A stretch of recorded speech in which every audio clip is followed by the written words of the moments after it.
The baby came on the coldest night of the year, and Rowan wasn't there. 11 hours. 11 hours of labor in a manner so remote the midwife had to be dragged through knee-deep snow. 11 hours while the man who swore vows stood in another woman's bedroom, 200 miles away, speaking different promises. When Elara's sister finally arrived with the truth, trembling, snow-crusted, barely able to form the words, Elara didn't scream. She didn't throw anything. She just went quiet. The kind of quiet that precedes earthquakes. Her husband had married someone else, in secret, in the capital, while she bled and fought to bring his son into the world. And in that silence, holding her newborn against her chest, Elara Whitlock made a decision that would bring an entire social order to its knees. If you want to see how far a woman can go when she stops asking for permission and starts taking what's hers, stay with me. Drop a comment with your city. I want to know how far this story travels. Hit that like button, and let me show you what happens when betrayal meets its match. The wind screamed against the shutters like something dying. Elara gripped the bedpost, knuckles bone white, her entire body locked in a contraction that felt like being split in half. The midwife, a squat, no-nonsense woman named Marta, pressed a cool cloth to her forehead and muttered something that might have been prayer or profanity. Hard to tell which. "Breathe through it," Marta said, her voice flat. "You're doing fine. Fine." As if fine meant anything when your spine felt like it was cracking and the father of your child was God knows where doing God knows what. No, not God knows where. Elara knew exactly where Rowan was supposed to be. He'd left for the capital 3 weeks ago. Business, he'd said. Estate matters. Something about securing additional funding for the spring planting. He'd kissed her forehead, barely a brush of lips, and promised he'd be back before the baby came. The baby had other plans. Another contraction tore through her, and this time, Elara did scream.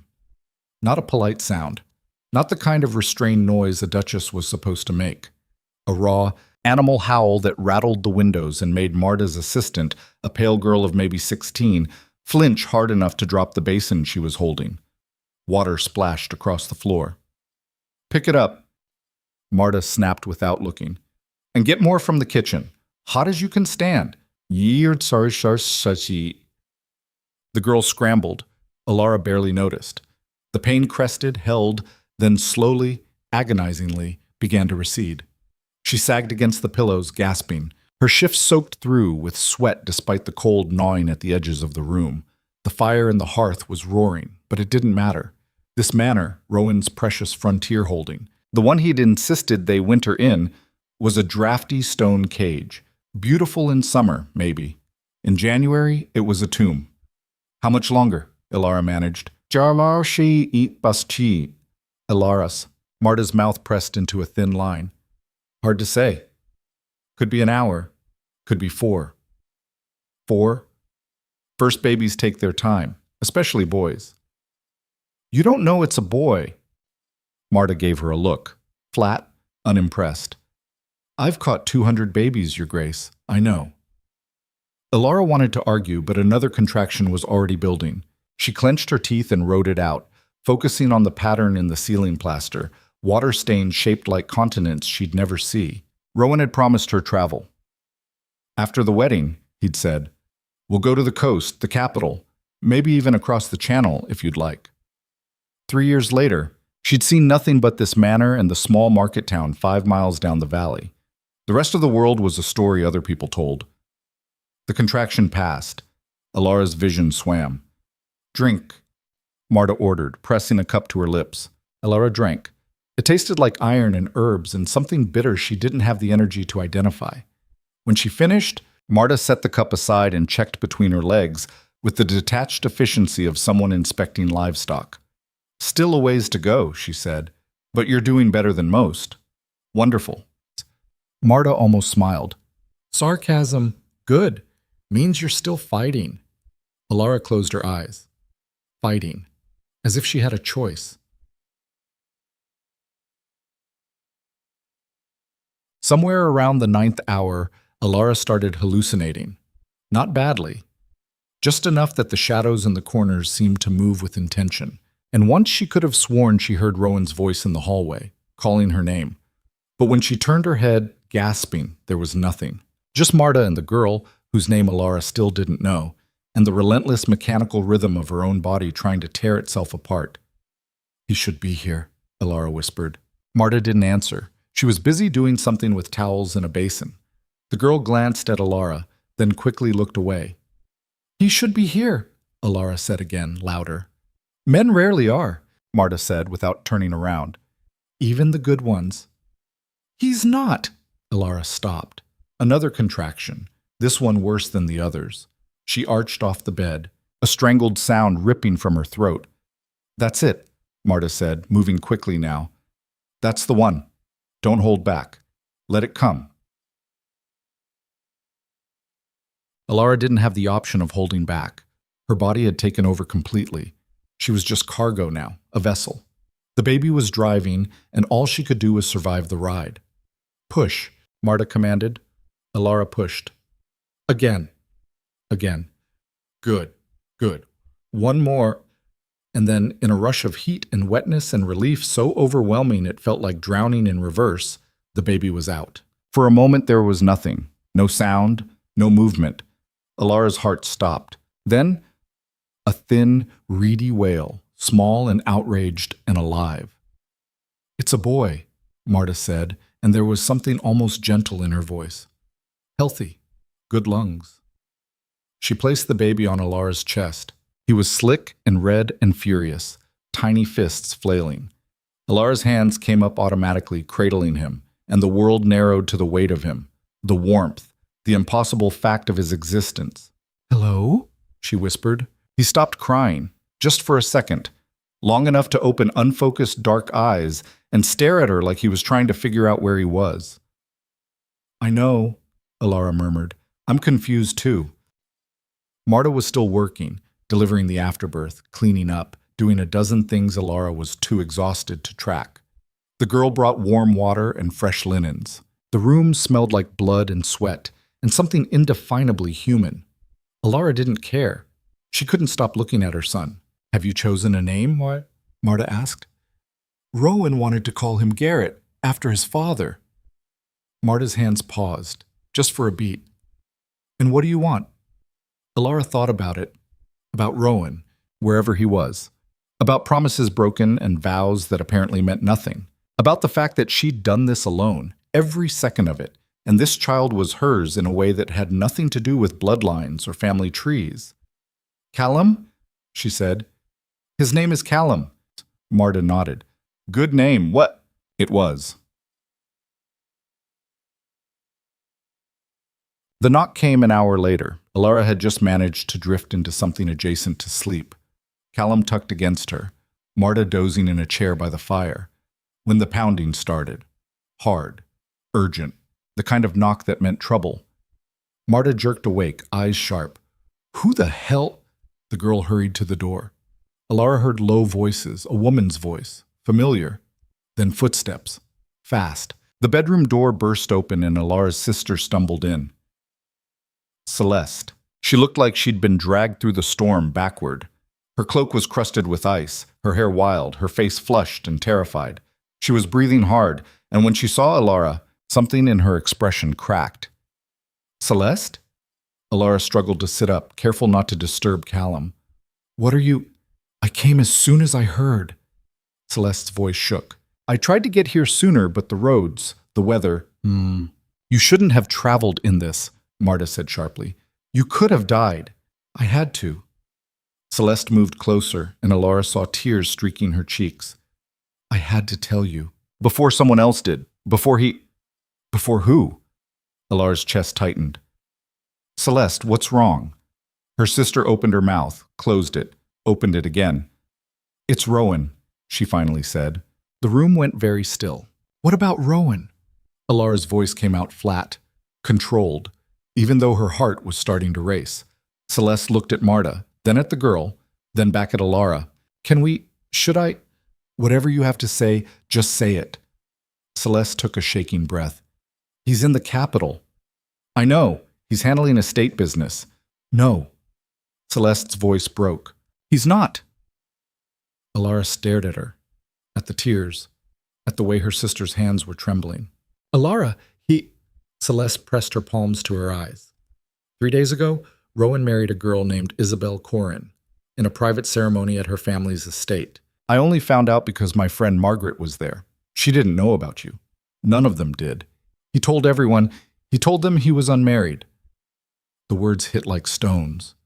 Married. 3 days ago. Unmarried. Elara didn't move, didn't speak. She felt Callum shift against her chest, making a small sound in his sleep, and the sensation was distant, muffled, like she was underwater. Elara? Celeste's voice, frightened now. Did you hear me? She'd heard. Married, another woman, while she was here, while she was laboring, while she was bringing his son into the world. Are you sure? The question came out calm, too calm. Margaret wouldn't lie about this. She saw the certificate. She met the girl, Isabel, 17 years old, daughter of Lord Corin, the shipping magnate. They're saying it's a strategic match, that Rowan needed the financial backing. Strategic, financial backing. Elara looked down at Callum, at his tiny, perfect face, at the dark lashes resting against his cheeks. Elara, say something, Celeste begged. Scream, throw something, just please. But Elara didn't scream. She didn't throw anything. She just sat there, holding her son, while something cold and sharp settled in her chest. Something that felt nothing like grief. It felt like clarity. Marta, she said quietly, I need you to send someone to the capital, first thing in the morning. Marta frowned. In this weather? I don't care about the weather. I need a message delivered to my husband. Can you arrange that? I can try. What's the message? Elara looked at her sister, at the shock and fear written all over Celeste's face. Tell him, Elara said, her voice steady as stone, that he has a son, and that when he's finished with whatever he's doing, I expect him to come home and explain himself. Celeste made a choked sound. Elara, you can't just... I can. Elara's gaze didn't waver. And I will. Marta studied her for a long moment. Then, slowly, she nodded. I'll send my nephew at dawn. Good. Celeste sank into a chair, covering her face with her hands. Elara watched her cry and felt nothing. No anger, no sadness. Just that cold, crystalline clarity spreading through her like frost. Rowan had made a choice. Now she would make hers. Say, Rowan arrived 6 days later. By then the storm had passed, the roads were clear, and Elara had regained enough strength to stand. She was in the sitting room when she heard the horses, boots on gravel, voices in the courtyard. Marta had taken Callum upstairs for his nap. Celeste was pacing by the window. He's here, Celeste whispered. Elara set down her tea. I know. The front door opened. Footsteps in the hall. Then Rowan appeared in the doorway, and Elara felt the full weight of seeing him for the first time since everything shattered. He looked tired, older, somehow. His dark hair was windblown, his coat still dusted with road dirt, but it was his eyes that stopped her, wide and wary, like he was walking into a trap. Elara, he said. She didn't stand, didn't smile, just looked at him. You came. Of course I came. He stepped into the room, glancing at Celeste, who turned away sharply. I got the message. I came as soon as I could. 6 days. His jaw tightened. The roads were passable, apparently, since you made it. Silence. Rowan ran a hand through his hair. I heard about the baby. A son. Is he healthy? Perfect. Can I... He hesitated. Can I see him? Elara took a sip of tea, set the cup down with deliberate care. In a moment. First, I'd like you to tell me about Isabel Corin. The color drained from his face. Elara, is it true? Her voice was still calm, still controlled. Did you marry her 3 days before our son was born? He didn't answer, just stood there, looking like a man who'd walked into a wall. Rowan, did you marry her? Yes. The word came out strangled. But it's not... It's complicated. Complicated? Elara nodded slowly. You married another woman while I was here alone in labor, and it's complicated. I didn't know you'd go into labor early. So if I'd been on schedule, it would have been fine. That's not what I meant. Then what did you mean? Her voice sharpened just a fraction. Explain it to me, Rowan. Make me understand how this is anything other than what it looks like. He opened his mouth, closed it, looked helplessly at Celeste, who stared at him with open contempt. The estate is failing, he finally said. We're drowning in debt. The harvest was a disaster. The investments my father made before he died, they're worthless. I tried to fix it. I tried everything. But we were going under, Elara. We were going to lose everything. So you sold yourself up. I secured our future. His voice rose. Corin offered a fortune, enough to clear the debts, fund the planting, rebuild the infrastructure. All I had to do was marry his daughter. Yes, while still married to me. He flinched. The ceremony it's not legally binding. I made sure of that. It's a contract, Elara. A business arrangement, nothing more. She laughed. It was a horrible sound. A business arrangement, she repeated. Does Isabel know that? Does her father? Rowan didn't answer. Of course they don't. Elara stood now slowly, and Rowan took an involuntary step back. You lied to them, just like you lied to me. I was trying to protect you. Don't. The word cracked like a whip.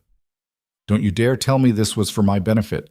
You wanted money, you wanted security, and you were willing to destroy everything we had to get it. We didn't have anything. The outburst seemed to surprise him as much as it did her. We were broke, Elara. We were living on borrowed time. I did what I had to do. You betrayed me. I saved us. They stared at each other across the room. Outside, a crow called. Inside, the fire crackled. Where is he? Rowan asked finally, his voice hoarse. Our son. I want to see him. Elara considered him, this man she'd married, this stranger wearing her husband's face. Marta, she called. The midwife appeared in the doorway almost instantly. She'd been listening. Of course she had. Bring Callum down. Marta nodded and disappeared. A minute later, she returned carrying the baby, who was awake now, blinking sleepily at the world. She placed him in Elara's arms, and Elara turned so Rowan could see. This is your son, she said. Callum. Rowan's face did something complicated, moved toward the baby like he was being pulled by a rope. Can I? No, he stopped. Not yet, Elara continued. First, you're going to fix the mess you made. You're going to go back to the capital, and you're going to end whatever arrangement you have with the Corins. I can't just... You can, and you will, because if you don't, I'll do it for you, and I promise you, Rowan, you won't like my methods. His eyes widened. Are you threatening me? I'm giving you a choice. Handle this yourself or I will. Either way, it ends. Elara, you don't understand the position we're in. I understand perfectly. She shifted Callum in her arms, and the baby made a soft cooing sound. I understand that you put your ambition above your family. I understand that you think I'm too weak or too stupid to fight back. And I understand that you're wrong. Rowan stared at her like he'd never seen her before. I'll give you 3 weeks, Elara said. 3 weeks to dissolve the Corin contract, return whatever money you took, and make this right. If you can't do that, if you won't, then I'll take Callum and leave, and you'll never see either of us again. You can't. I can. Try me. The silence stretched. Rowan looked at Callum, then at Elara, then at the floor. I need time, he said quietly. You have 3 weeks. Elara, 3 weeks, Rowan. Don't waste them. He nodded, slowly, defeated. Can I at least... He reached toward the baby. Elara stepped back. Not yet. His hand dropped. She watched him leave, watched him walk out of the sitting room, out of the manor, back to his horse, watched him ride away into the gray afternoon without looking back. When he was gone, Celeste exhaled shakily. What are you going to do? Elara looked down at Callum, at his tiny fingers curled around nothing, at the trust in his unfocused gaze. Whatever it takes, she said. The next morning, Elara wrote 3 letters. The first was to a lawyer in the capital, a man named Thorne, whom her father had once used. She outlined the situation in clinical detail, the secret marriage, the fraud, the illegal contract. She asked for his assessment and his availability. The second was to Rowan's cousin Marcus, who managed the family's secondary holdings in the South. She requested a full accounting of the estate's finances, every debt, every asset, every contract. She wanted to see the truth for herself. The third was to Isabel Corrin. That one took longer. "Dear Miss Corrin," she wrote, "you don't know me, but I believe we have something in common." She paused, crossed it out, started again. "Dear Miss Corrin, my name is Elara Whitlock. 3 years ago, I married Duke Rowan Hale in a ceremony witnessed by 200 guests and recognized by both church and state. Last week, I gave birth to his son. I'm writing to inform you of this because I suspect no one else will." She signed it, sealed it, sent it before she could second-guess herself. Then she went upstairs and fed Callum and tried not to think about what she'd just set in motion. Thorne's reply came first. "Your Grace," he wrote, "the situation you describe is legally complex but far from hopeless. The ceremony between the Duke and Miss Corrin, if conducted without disclosure of his existing marriage, is void ab initio, invalid from the start. However, proving fraud and securing annulment will require documentation and possibly testimony. I am prepared to represent your interests if you wish to proceed. My fees are enclosed." The fees were steep. Elara paid them anyway. Marcus's letter arrived next. It was worse than she'd expected. The estate was indeed failing. Debts in the tens of thousands, creditors circling, assets leveraged to the breaking point. Rowan hadn't been exaggerating about that, but he'd also hidden things. Accounts in his name only. Purchases she'd never approved. Money moving in ways that made no sense unless you assumed the worst. He'd been preparing to cut her out. Elara read the letter twice, then burned it in the fireplace. Isabel's response came last. It was short, 4 lines. "Mrs. Whitlock, I don't know if this is some kind of joke, but if it isn't, I need to speak with you immediately. I'll be at the Rosewood Inn in the capital on the 15th. Please come if you're telling the truth. I." Corrin Elara showed the letter to Celeste, who read it and went pale. "She believes you." "Maybe. Are you going to meet her?" Elara looked at the letter, at the careful handwriting, at the signature that trembled slightly at the end. "Yes," she said, "I am." The trip to the capital took 2 days. Elara left Callum with Marta, hated every second of it, but knew she couldn't bring an infant into what was coming. Celeste came with her, and so did a hired guard named Voss, a silent, scarred man who came highly recommended and asked no questions. They reached the city on the evening of the 14th and took rooms at a modest inn near the river.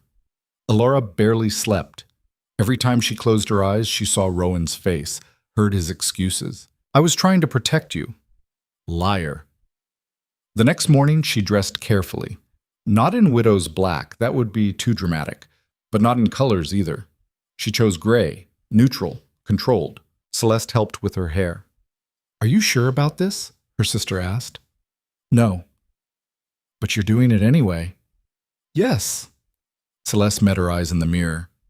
"You're different since the baby, since everything, us." Elara thought about that, about who she'd been before, the girl who'd married Rowan at 19, who'd believed his promises, who'd thought love was enough.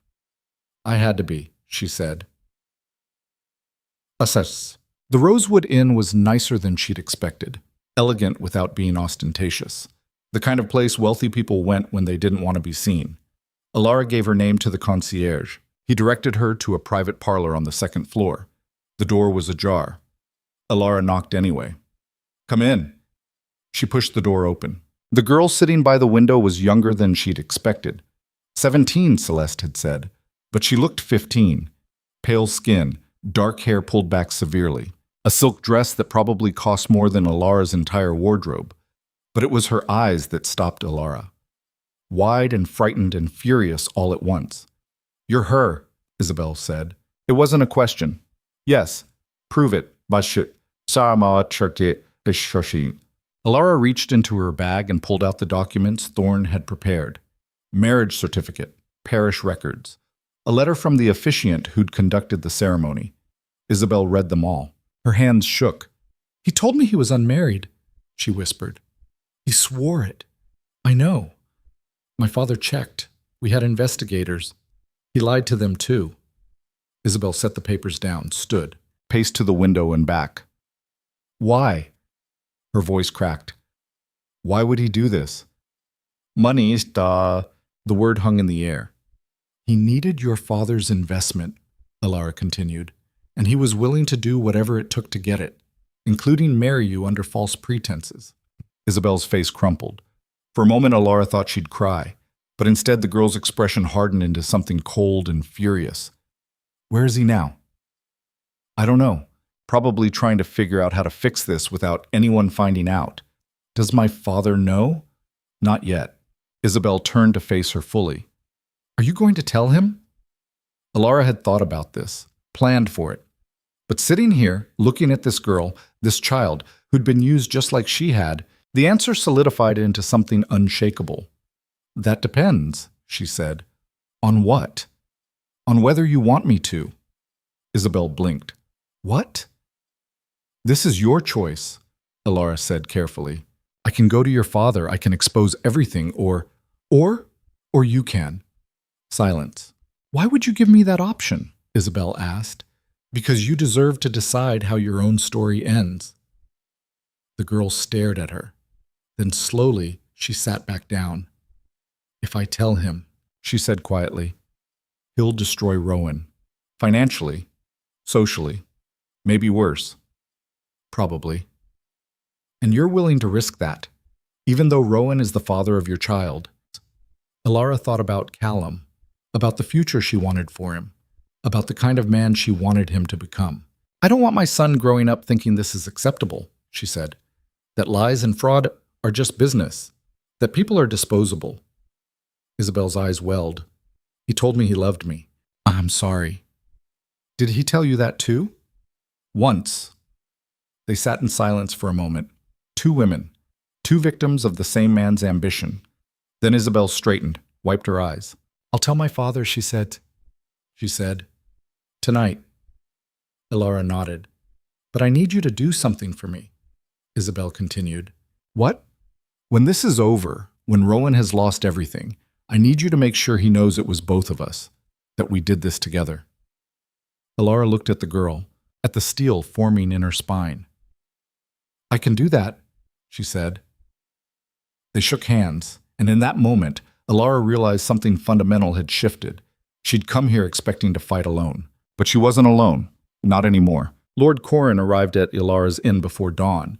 She woke to pounding on the door, violent, insistent, and Celeste's sharp gasp from the other bed. Voss was already moving, hand on his blade, positioning himself between them and whoever was out there. Mrs. Whitlock! A man's voice, deep, controlled fury barely leashed. Open this door, now! Elara's heart hammered. She grabbed her robe, nodded at Voss. He unlocked the door but didn't step back. The man who shoved past him was massive. Not tall, maybe 5'10", but broad as a dock worker, with iron gray hair and eyes like midwinter ice. He wore evening clothes, rumpled and askew, like he'd dressed in a hurry. You're Elara Whitlock, he said. Not a question. I am. My daughter told me everything. He was breathing hard. Every damned word. Elara pulled the robe tighter. Then I know your husband is a lying piece of shit who defrauded my family. Lord Corrin's voice cracked like a gunshot. I know he took 50,000 pounds from me under false pretenses, and I know he's going to pay for it. Good. That stopped him. He'd clearly expected tears, apologies, maybe even defense of Rowan, not agreement. Good? He repeated. You were robbed, Elara said evenly. So was I. The difference is you have the power to do something about it. Corrin stared at her. Then, abruptly, he laughed, a harsh, bitter sound. Isabel said you were different, said you didn't cry or beg. Would it help if I did? No. He dragged a hand across his face. Where is he, Hale? Where is he hiding? I don't know. Don't lie to me. I'm not. Elara met his eyes without flinching. I haven't seen him in 2 weeks. He's avoiding me just like he's avoiding you. Corrin studied her, looking for cracks, weaknesses. Isabel wants to help you, he said finally. I told her to stay out of it, But she's stubborn, gets that from her mother. She has a right to be angry. She's 17, and she was manipulated by a man twice her age. Anger is appropriate. Something flickered in Corin's expression. Surprise, maybe, or respect. What do you want from this? He asked. The same thing you do, justice. Justice. He tested the word. And what does that look like to you? Elara had thought about this, planned it, but saying it out loud to this man in this moment felt like stepping off a cliff. I want the marriage annulled, she said. Yours and mine both. I want full custody of my son, and I want Rowan to publicly admit what he did. Corin's eyebrows rose. You want to destroy him. I want him to face consequences. Same thing. Maybe. They looked at each other. Two people who'd been burned by the same fire. My lawyers are already drafting the annulment, Corin said. Fraud, misrepresentation, breach of contract. We'll have it within a week. But public confession, that's harder. Men like Hale don't confess. They make excuses, shift blame. Then we make him. How? Elara hesitated. What she was about to propose was risky, possibly illegal, definitely unorthodox. We give him a choice, she said. Confess voluntarily or we take everything public. Court records, witness testimony, every dirty detail. Scandal, Corin said slowly. Complete destruction. You understand what that means for you too. For your son. The gossip. I'm already the abandoned wife who gave birth alone during a blizzard, Elara cut in. My reputation is ruined regardless. At least this way, the truth comes with it. Corin laughed again. This time it sounded almost genuine. Isabel was right about you, he said. You've got teeth. So do you. Will you help me? He considered, then extended his hand. I'll help you, but on one condition. What? When this is over, you don't disappear. You don't hide. You walk into society with your head up and dare anyone to say a word. Elara shook his hand. His grip was crushing. Deal. After Corin left, Celeste sat on the bed and looked at her sister like she'd grown a second head. You just made an alliance with one of the most powerful men in the capital. I know. Do you have any idea what you're doing? Not really. Celeste laughed, slightly hysterical. This is insane. All of it. Probably. Rowan's going to fight back. He won't just accept this. Elara thought about her husband, about the man she'd married, the one who'd promised her the world and delivered isolation, the one who'd looked her in the eye and lied. Let him fight, she said. I'm not afraid of him anymore. 2 days later, Thorne sent word that Rowan had been located. He was staying at his club, the Ashford, an old money establishment where men went to drink and avoid their problems. Thorne's investigator had confirmed he'd been there for a week, running up debts and telling anyone who'd listen that his wife had gone mad with postpartum hysteria. Elara read the report twice, then crumpled it in her fist. Hysteria, she said to Celeste. He's panicking. Good. Thorne had also sent a proposed strategy. It was aggressive, elegant, and deeply, brutally effective. First, file for legal separation on grounds of abandonment and fraud. Second, demand a formal accounting of all marital assets. Third, subpoena Rowan to appear before a magistrate to explain the Corin marriage. Each step designed to tighten the noose. Elara approved it all. That night she couldn't sleep. She kept thinking about Callum, about his small, trusting face, about the world she was building for him, one where his father's name was synonymous with dishonor. Was she doing the right thing? She didn't know, but she knew she couldn't go back, couldn't pretend, couldn't be the quiet, obedient wife who swallowed her pain and smiled through dinner parties. That woman was gone. The summons was delivered to Rowan at the Ashford on a Thursday morning. Elara wasn't there, but Thorne's clerk was.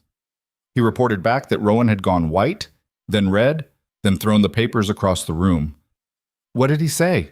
Elara asked. The clerk shifted uncomfortably. He said, and I'm quoting, ma'am, that bitch has lost her mind. Celeste sucked in a breath. Elara felt nothing, just cold, crystalline focus. Noted, she said. What else? He demanded to know who was representing you.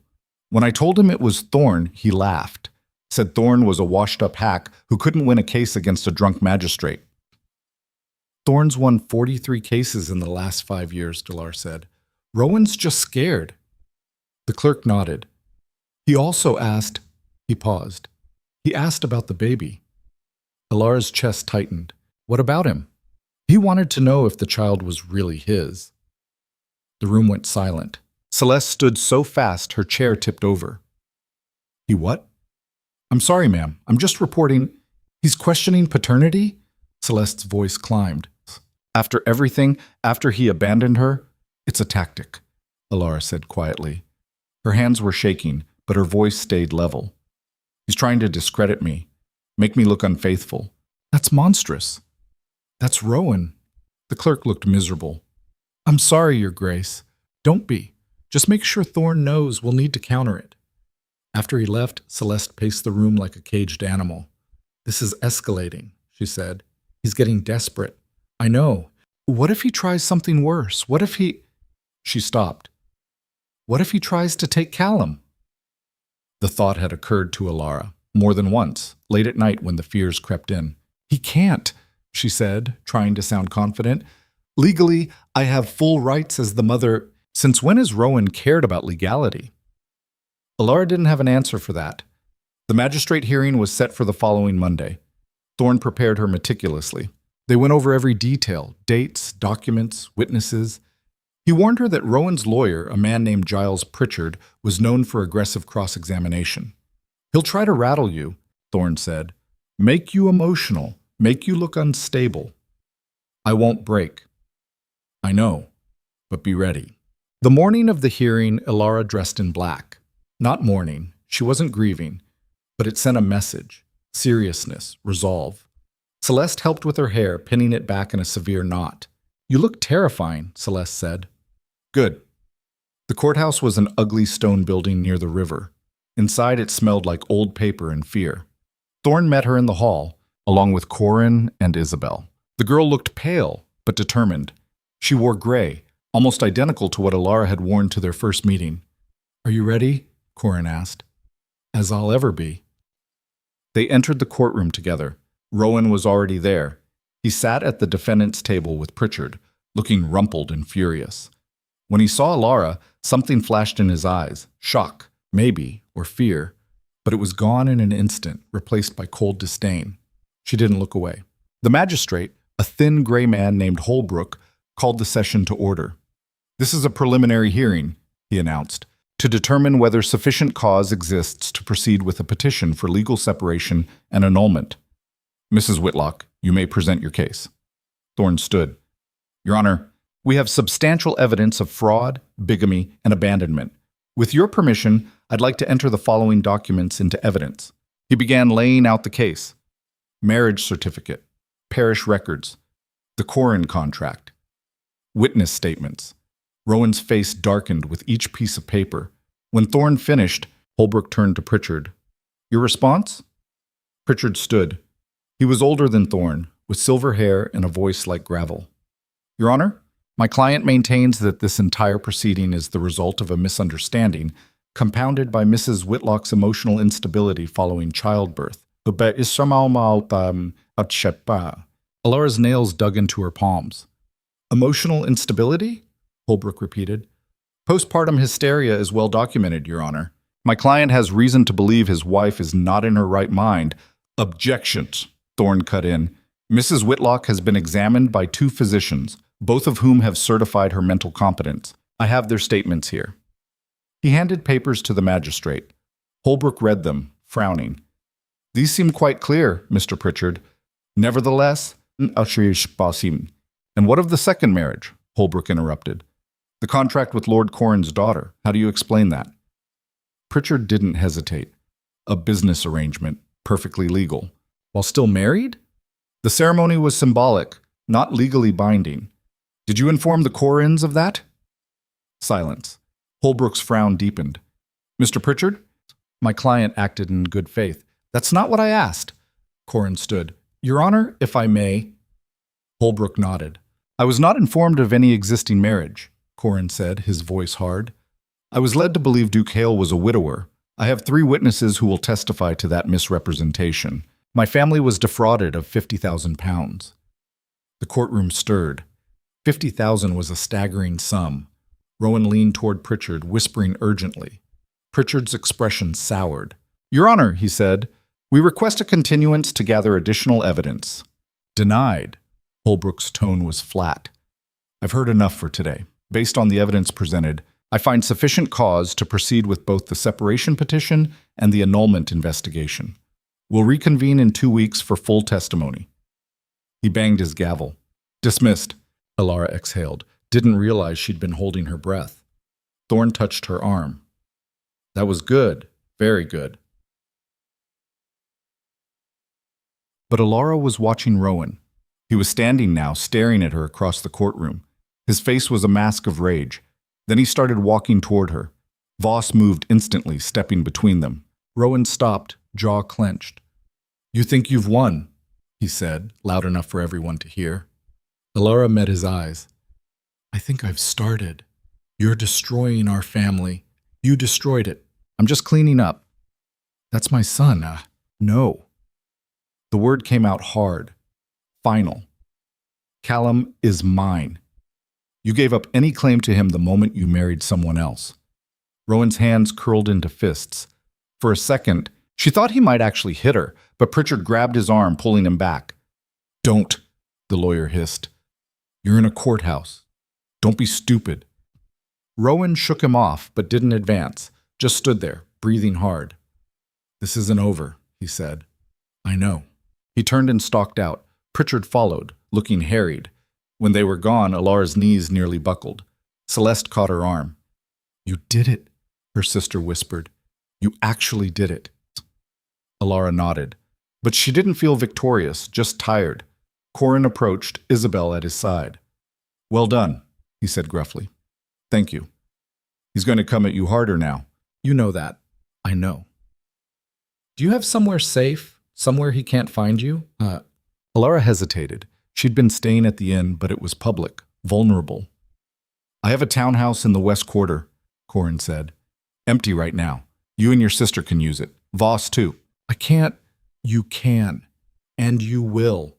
I don't need Hale doing something stupid and hurting you before we can finish this." Elara looked at Isabel. The girl nodded slightly. "Take it," she said quietly. "Please." "All right," Elara said. "Thank you." They moved that afternoon. The townhouse was narrow but elegant, 3 stories, tastefully furnished with a small garden in back.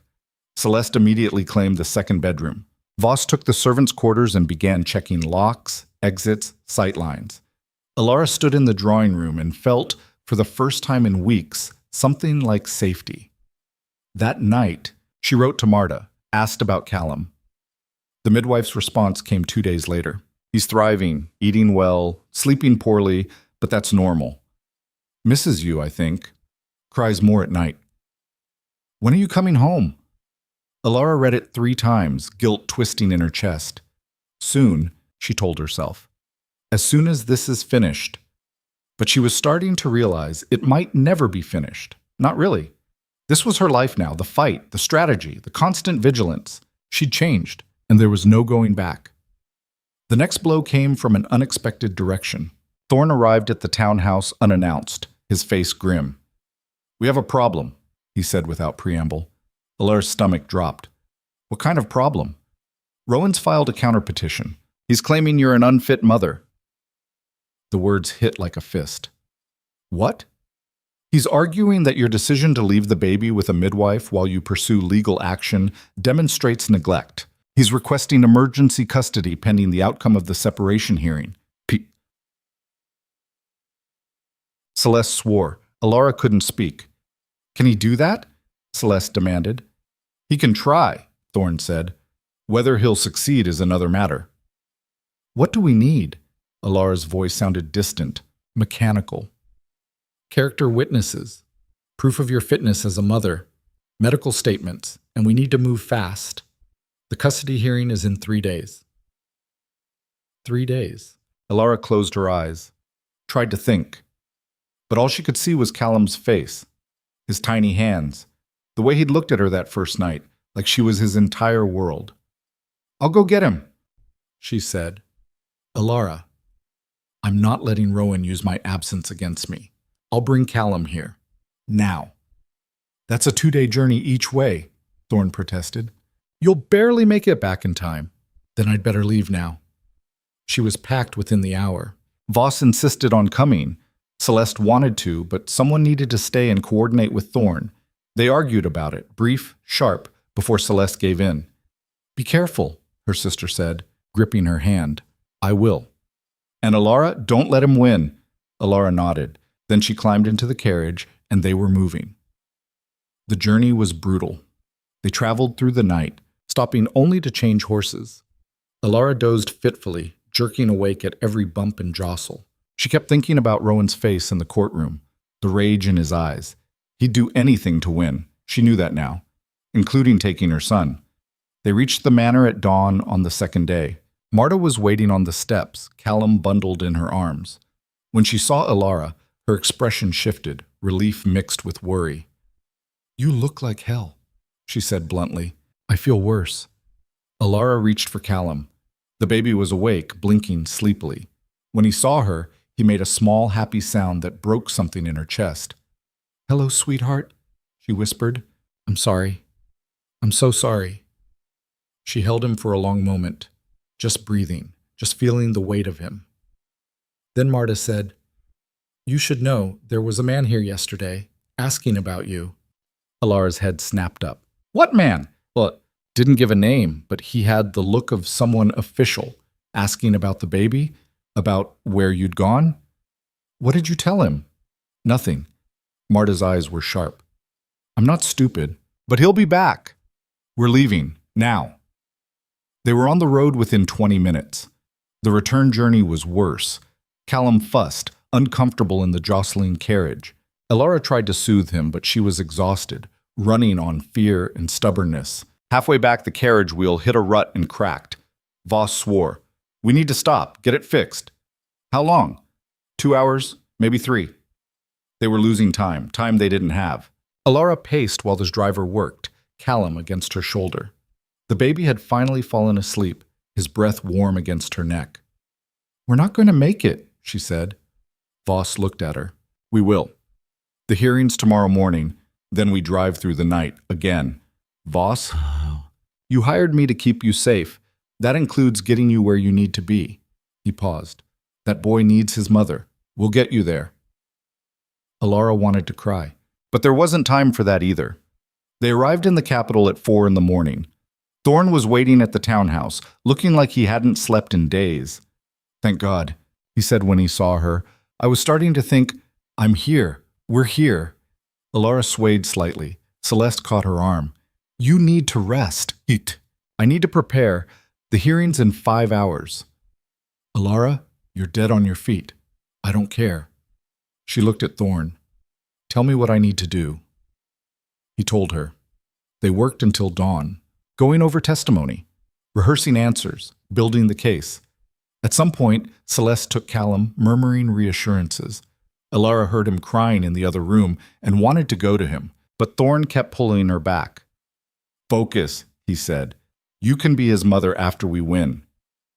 The courthouse was packed. Word had spread.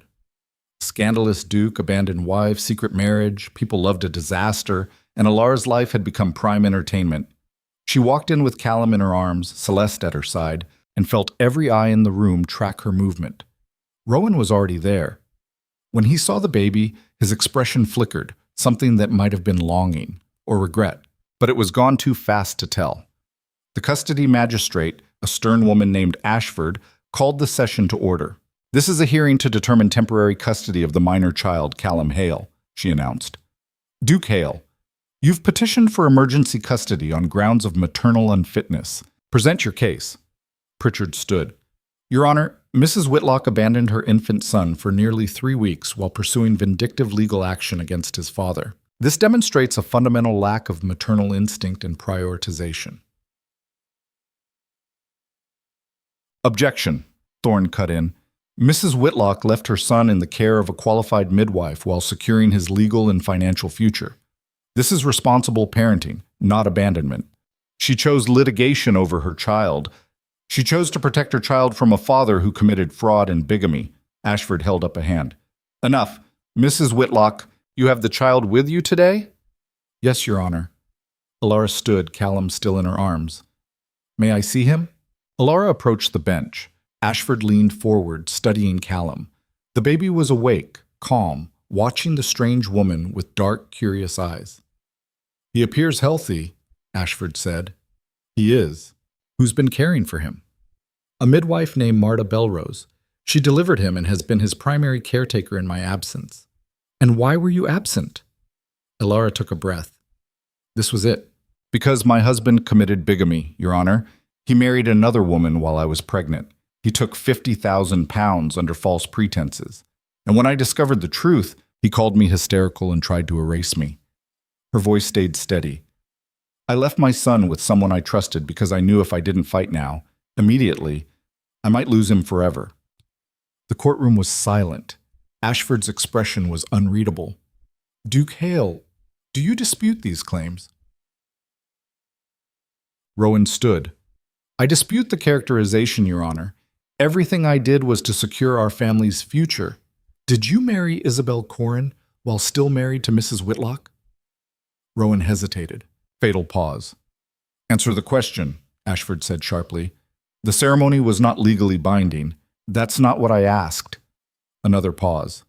Then quietly, yes. The room erupted. Ashford banged her gavel. Order. I will have order. The noise subsided. Ashford looked at Rowan with something like disgust. You committed bigamy, she said flatly.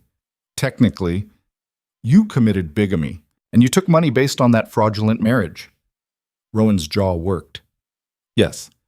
And now you want me to give you custody of an infant you've never met, an infant whose mother has cared for him since birth, an infant you've publicly questioned the paternity of.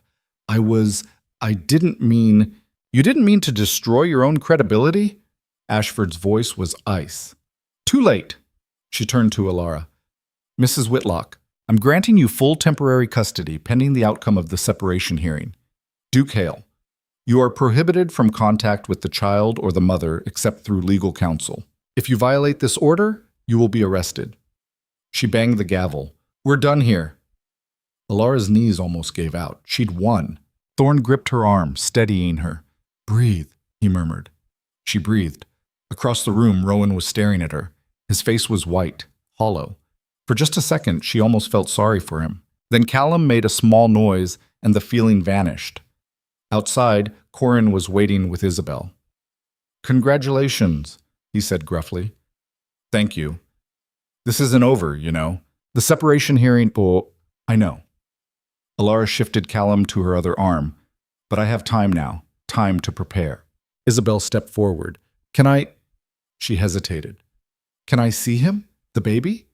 Elara looked at the girl, at the tentative hope in her face. Of course. Isabel approached slowly, like Callum might break. When she saw his face, she smiled, small and sad. He looks like Rowan, she said quietly. A little. I'm glad you got to keep him. Me too. They stood there for a moment. Two women bound by the same man's betrayal. Two women who'd chosen to fight instead of fade. Then Isabel said, My father wants to push forward with the fraud charges. Criminal, not just civil. Elara's breath caught. Criminal? Rowan stole from us. That's a crime. Father wants him prosecuted. That could mean prison. I know. Isabel's eyes were hard. Do you object? Elara thought about it. About Rowan behind bars. About Callum growing up knowing his father was a convicted criminal. But she also thought about justice. About consequences. About the next man who might think he could do what Rowan did and walk away clean. No, she said finally. I don't object. Isabel nodded, satisfied. As they walked away, Celeste leaned close. You just declared war, she whispered. Elara looked down at Callum, at his perfect, innocent face. Good, she said. The criminal charges were filed on a Tuesday. Elara found out from the morning papers. She was feeding Callum when Celeste burst into the breakfast room, newspaper crumpled in her fist, face pale. It's done, her sister said. Corrin really did it. Elara set down the bottle. Callum protested with a squawk, and she picked him up, settling him against her shoulder. Show me. The headline was brutal. Duke Rowan Hale charged with fraud, faces criminal trial. Below it, 3 columns of dense text detailing the charges: misrepresentation, theft by deception, breach of fiduciary duty. The article mentioned the £50,000, the secret marriage, and ended with a quote from Lord Corran's lawyer calling it one of the most egregious cases of upper-class criminality in recent memory. They printed everything, Celeste breathed. Good. Elara, this is... People are going to talk. About you. About Callum. Let them. But even as she said it, Elara felt the weight settling on her chest. This was real now. Irrevocable. Rowan wasn't just her lying husband anymore. He was a criminal defendant, and she was the woman who'd helped put him there. Callum burped against her shoulder, oblivious. By noon, the fallout had begun. 3 separate messengers arrived with letters. The first was from Rowan's mother, the Dowager Duchess, a woman Elara had met exactly twice, both times unpleasant. The letter was 2 pages of venom, calling Elara vindictive, selfish, and unworthy of the Hale name. It ended with a threat to seek custody of Callum herself. Elara threw it in the fire. The second letter was from Marcus, Rowan's cousin. It was more measured but equally hostile.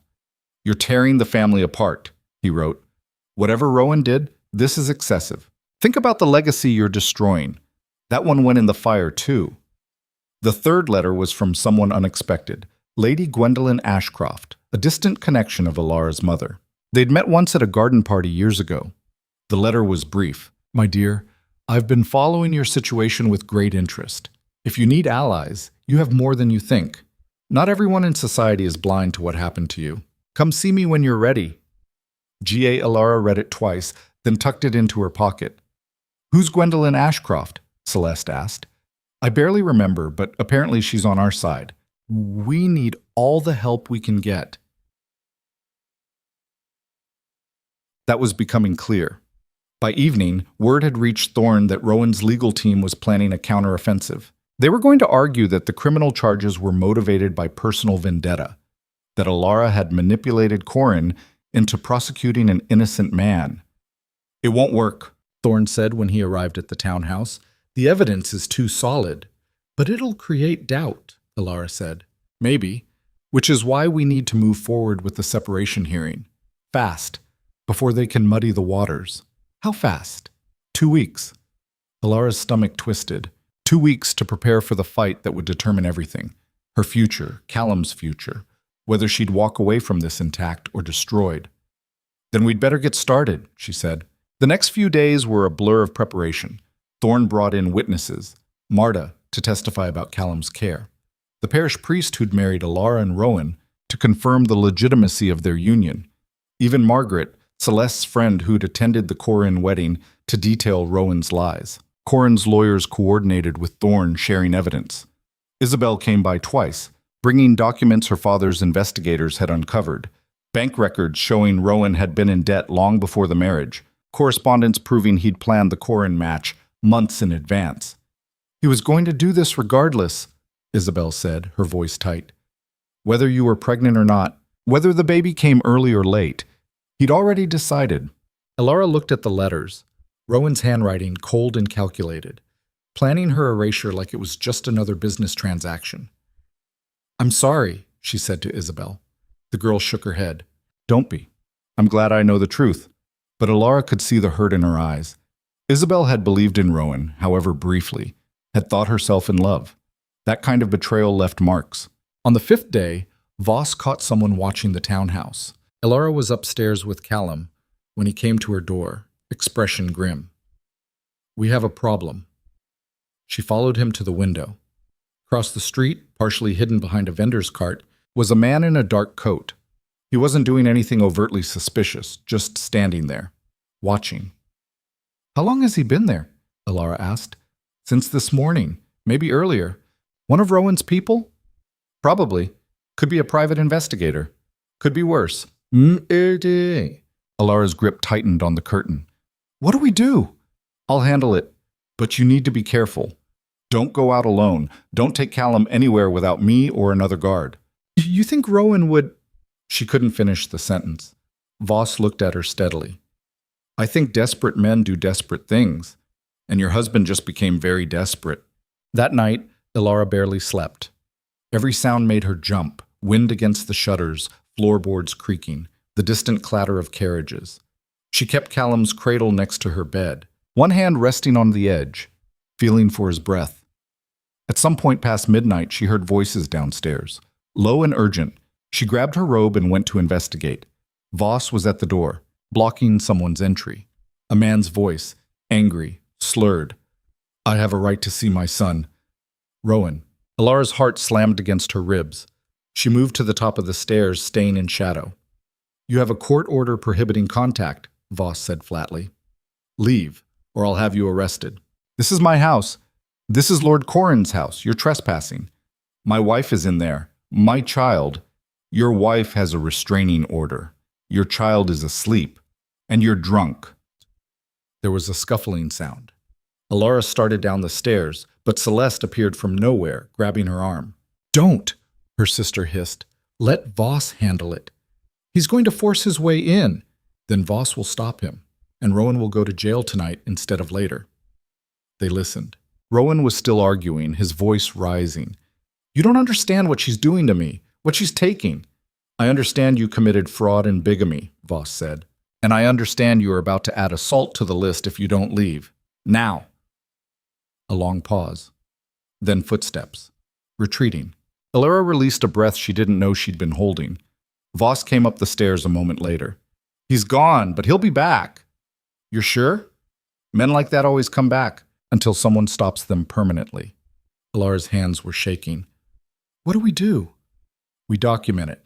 I'll write up a report for Thorne. This violation of the court order will help your case. He paused. But you need to understand, this is escalating. Rowan's losing control. That makes him dangerous. More dangerous than he already is. Voss's expression was answer enough. The next morning, Thorne filed a motion to have Rowan held in contempt of court. The judge granted it immediately, along with an order for Rowan to surrender himself for a competency evaluation. What does that mean? Elara asked. It means the court wants to determine if he's mentally stable enough to stand trial, Thorne explained.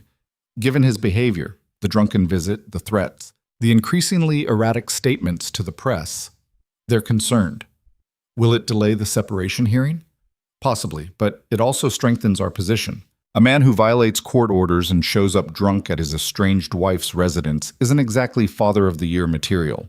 That should have felt like a victory. Instead, Elara just felt tired.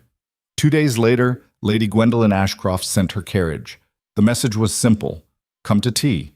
Bring your sister. Leave the guards. You will be safe here. Elara hesitated. She barely knew this woman, but something about the invitation felt genuine, and she desperately needed allies. They went.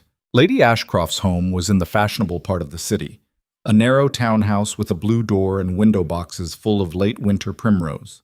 A housekeeper showed them into a sitting room painted pale green where Lady Ashcroft was waiting. She was older than Elara remembered, maybe 60, with silver hair and sharp blue eyes, but her smile was warm. Mrs. Whitlock. Miss Whitlock. Thank you for coming. Besides. They sat. Tea was poured. For a few minutes, they made polite conversation, weather, the state of the roads, mutual acquaintances. Then Lady Ashcroft set down her cup. I'm going to be direct, she said. You're being attacked from all sides. Rowan's family, his friends, half of society, they're calling you vindictive, a harpy, unstable. Elara's chest tightened. I know. And you're isolated. You have your sister, your lawyer, and Lord Corrin. That's it. That's enough. No, Lady Ashcroft said gently. It's not. You need more. You need women who understand what it's like to be discarded, lied to, erased. Elara stared at her. My husband left me for his mistress 30 years ago, Lady Ashcroft said, matter-of-factly. Publicly. He set her up in a house 2 streets from ours and expected me to accept it gracefully. When I fought back, I was ostracized, called hysterical. My own mother stopped speaking to me. Celeste inhaled sharply. But I survived, Lady Ashcroft continued. And eventually, people forgot or moved on to the next scandal. And I rebuilt, made my own life, on my own terms. She leaned forward. You can too, but you'll need help. What kind of help? Social support. I have friends, women like me, who've weathered their own storms. We can vouch for you. Attend the trial. Make it clear you're not alone. Elara felt something crack in her chest. Why would you do that? Because someone should have done it for me. Lady Ashcroft's voice was firm. And because I'm tired of watching women be punished for refusing to disappear. Tears pricked Elara's eyes. She blinked them back. Thank you, she managed. Don't thank me yet. This won't be easy. Society loves a fallen woman, but only if she stays fallen. When you rise back up, they'll hate you for it. I don't care if they hate me. Good, then we'll get along fine. Chut. Over the next week, Lady Ashcroft proved as good as her word. She introduced Elara to a network of women, widows, divorcees, women who'd been left or betrayed or simply refused to play by the rules. They came to the townhouse in twos and threes, bringing food, advice, and stories that made Elara feel less alone. One was a woman named Caroline, who divorced her husband after he gambled away her inheritance. Another was Beatrice, whose husband had tried to have her declared insane to take control of her property. There was Margaret, not Celeste's friend, a different Margaret who'd simply left her marriage one day and never looked back. They were fighters, survivors, and they treated Elara not with pity but with recognition. You're doing the hard thing, Caroline said. Most women just endure. You're refusing to. I don't know if I have a choice, Elara admitted. You always have a choice. You're just choosing yourself for once. It helped, more than Elara expected, to know she wasn't the first, that other women had walked this path and lived, but the support came with a cost. The more visible Elara became, the more she was seen with these women, the more she refused to hide, the more vicious the attacks grew. Someone published a cartoon in the scandal sheets showing her as a harpy, talons out, standing over a cowering Rowan while a baby wailed in the background. The caption read, "The fury of a woman scorned." Another paper ran an editorial questioning whether women should be allowed to initiate legal proceedings at all, arguing that Elara's case proved they were too emotional for such weighty decisions. The worst was a letter to the editor claiming that Callum wasn't Rowan's child at all, that Elara had been unfaithful and was using the scandal to cover her own sins. Thorne wanted to sue for libel. Elara said no. It'll just draw more attention, she said. Let them say what they want. The truth will come out in court. You're sure? No, but I don't know what else to do. The separation hearing was set for a Monday in late March, the week before Rowan's competency evaluation results came back. He was deemed mentally sound, angry and erratic, but not insane. The trial would proceed.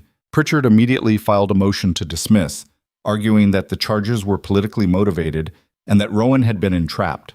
The motion was denied. Then, 3 days before the hearing, something happened that changed everything. Elara was in the garden with Callum, a rare moment of peace, when Voss came out, moving fast. You need to come inside, now. What's wrong? Just come. She followed him in, Callum in her arms. Thorne was in the sitting room, looking shaken. Corin was with him, along with 2 men Elara didn't recognize. What happened? She asked. Thorne took a breath. Rowan tried to leave the country. The room tilted. What? He was caught at the docks this morning. Had a ticket to the continent, fake name, forged papers. Shuts. He was running, Corin said, his voice hard. Trying to flee before the trial. Elara sank into a chair. Where is he now? Jail, one of the strangers said. He was tall, with a scar running down his left cheek, held without bail pending a flight risk hearing.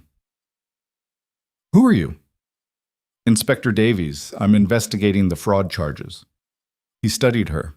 Your husband's in a lot of trouble, Mrs. Whitlock, more than he realizes. Good, Elara said automatically. Then, realizing how that sounded, I know what you mean. Davies's expression was unreadable. For what it's worth, I've seen a lot of men like him. They think they're untouchable, until they're not. What happens now?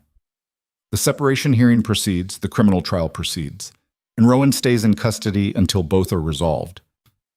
He paused. Unless you want to drop the charges. Every eye in the room turned to Elara. Why would I do that? She asked slowly.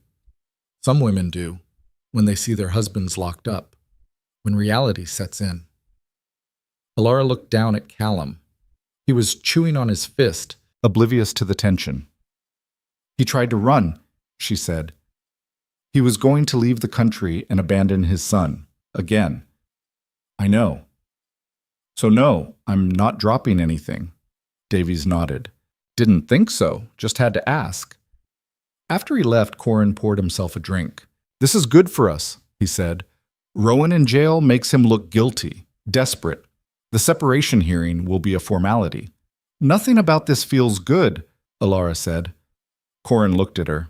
Are you having second thoughts? No, I'm just... She struggled for words. I wanted him to face consequences, but I didn't think it would look like this. What did you think it would look like? Elara didn't have an answer. The separation hearing began on schedule. The courtroom was packed again, even more than before. News of Rowan's attempted flight had spread, and people were hungry for the next chapter. Elara wore black again. Celeste sat behind her, along with Lady Ashcroft and several of her friends. A show of solidarity. Rowan was brought in wearing prison clothes. He looked terrible, unshaven, hollow-eyed, diminished. When he saw Elara, something flickered in his face. Shame, maybe, or just exhaustion. Magistrate Holbrook presided again. He looked even less impressed than last time. We're here to determine the terms of separation between Duke Rowan Hale and Mrs. Elara Whitlock, he announced. Given the criminal charges pending against the Duke, this hearing will also address custody arrangements and financial obligations. Thorne presented the case methodically. The bigamy, the fraud, the abandonment, the attempted flight. Each piece of evidence laid out like stones in a wall. Pritchard tried to counter, argued that Rowan had been under duress, that the Corin marriage was a misunderstanding, that his client had made mistakes but didn't deserve to lose everything. He has a son, Pritchard said. He deserves a chance to be a father. He had that chance, Thorne shot back. He chose money over family, repeatedly. Holbrook listened to both sides. Then he called Elara to testify. She walked to the witness stand on legs that barely held her, placed her hand on the Bible, swore to tell the truth. Thorne started gently. Mrs. Whitlock, can you describe your marriage to Duke Hale? Elara took a breath. At first it was good, or I thought it was. He was attentive, promised me things, travel, partnership, a real life together. And did those promises materialize? No.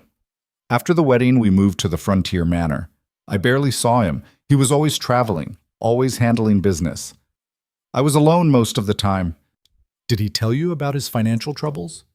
Not until after I found out about the Corin marriage. He claimed he was trying to protect me. But really, he was just lying. Pritchard stood. Objection. Speculation about my client's motives. Sustained, Holbrook said. Mrs. Whitlock, stick to facts. Eat. The fact is he married another woman while I was pregnant, Elara said.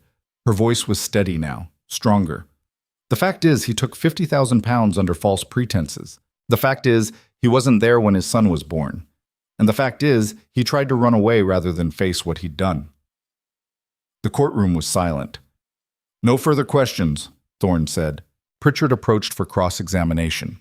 He looked uncomfortable. Mrs. Whitlock, isn't it true that you've been working with Lord Corin to destroy my client?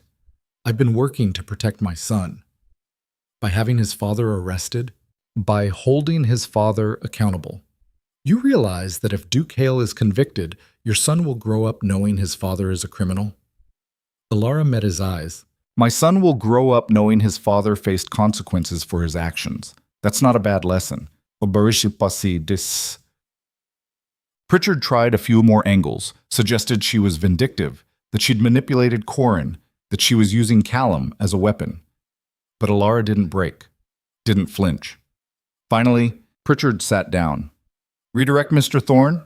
Holbrook asked. Just one question, Your Honor. Thorne stood. Mrs. Whitlock, if Duke Hale had been honest with you from the start, if he'd told you about the debts, asked for your help instead of betraying you, Would you have supported him? Elara thought about it, about the woman she'd been 3 months ago, the one who'd believed in marriage vows and happy endings. Yes, she said quietly. I would have. Thank you, nothing further. She stepped down, walked back to her seat. Celeste squeezed her hand. Holbrook called a recess to deliberate. They waited in a side room, Elara, Celeste, Thorne, Corin. Nobody spoke much. There wasn't anything left to say. After an hour, they were called back. Holbrook's expression was grim. I've reviewed the evidence and testimony, he said, and I find overwhelmingly in favor of Mrs. Whitlock. The marriage is hereby legally separated, with full custody of the minor child granted to the mother. Duke Hale is prohibited from contact except through supervised visitation, pending the outcome of the criminal trial. He paused. As for financial arrangements, given the Duke's current incarceration and the pending fraud charges, I'm ordering a full forensic audit of the marital estate. Any assets proven to be obtained through fraud will be returned to the injured parties. The remainder will be divided equitably. He banged the gavel. We're adjourned. Elara stood on shaking legs. It was over. She'd won. But as she looked across the courtroom at Rowan, at the broken man in prison clothes, she felt no triumph. Just a hollow, echoing relief. Outside, reporters swarmed. Thorne and Voss cleared a path, but the questions came anyway, shouted and overlapping. Mrs. Whitlock, how do you feel about the ruling? Will you attend the criminal trial? Do you plan to reconcile with the Duke? Elara ignored them all, climbed into Corin's carriage. Celeste followed. As they pulled away, Elara looked back at the courthouse, saw Rowan being led out in chains, flanked by guards. He looked up. Their eyes met. For just a moment she saw him, the man she'd married, the one she'd loved, or thought she'd loved. Then the moment passed. The carriage turned a corner, and he was gone. That night, Elara couldn't sleep again. She paced the townhouse, Callum sleeping peacefully in his cradle upstairs. The separation was done, custody secured, financial audit underway. She should feel safe. But something gnawed at her, a sense of unfinished business. Around midnight, there was a knock at the door. Voss answered it, low voices. Then he appeared in the doorway. Someone to see you, he said. Who? Says her name is Amelia Hale. Elara froze. Rowan's mother. I told her to leave, Voss continued, but she says it's urgent, about the criminal trial. Elara's first instinct was to refuse, but curiosity won. Show her in. The Dowager Duchess entered like she owned the place. She was tall, iron-haired, with Rowan's dark eyes. But where his held desperation, hers held calculation. Mrs. Whitlock, she said coldly. Your Grace. They stared at each other. You've destroyed my son, Amelia said finally. Your son destroyed himself. By trying to save the family? By doing what was necessary? By lying. By committing fraud. Amelia's jaw tightened. I didn't come here to argue morality. I came to make you an offer. Elara's stomach nodded. What kind of offer? Drop the criminal charges. Let Rowan plead to a lesser civil offense. In exchange, I'll ensure you receive a substantial settlement from the family estate. Enough to raise your son in comfort. Enough to disappear and never speak of this again. Ikameki, dikum mpikin. You want to buy my silence. I want to protect my family's name, and you should want the same for your son's sake. Elara felt a cold rage building. My son's name is already protected by the truth. The truth? Amelia laughed bitterly. The truth is you're a vindictive woman who couldn't accept that marriages sometimes require sacrifice. Sacrifice. Elara's voice was ice. Is that what you call bigamy? Fraud? I call it survival, something you clearly don't understand. They stood in tense silence. Then Amelia's expression shifted, hardened. If you don't accept my offer, she said quietly, I will make your life hell. I have connections, influence. I can make sure you're ostracized from every circle that matters. I can make sure your son grows up as a pariah. Then do it. Elara's voice didn't waver. Because I'm not dropping the charges. Elara's voice, and I'm not going anywhere. Amelia's eyes narrowed. You'll regret this. Maybe, but I'll regret it on my own terms. The Dowager Duchess turned and swept out. Voss locked the door behind her. Elara stood there, heart pounding. That was a threat, Celeste said from the stairs. She'd been listening. I know. She means it. She'll come after you. Let her. But as Elara climbed the stairs to check on Callum, she felt the weight of it settling on her shoulders. The war wasn't over. It was just beginning. And the next attack, she knew, would come from an angle she hadn't prepared for. She just didn't know what it would be. Not yet. The attack came from a direction Elara hadn't anticipated. Not legal, not financial, but social. Within 48 hours of the Dowager Duchess's visit, 3 influential families publicly announced they would no longer receive Elara or anyone associated with her. 2 charitable organizations she'd quietly supported before her marriage revoked her membership. A prominent salon she'd attended exactly once sent a formal letter stating her presence was no longer appropriate given recent circumstances. The message was clear. Choose sides.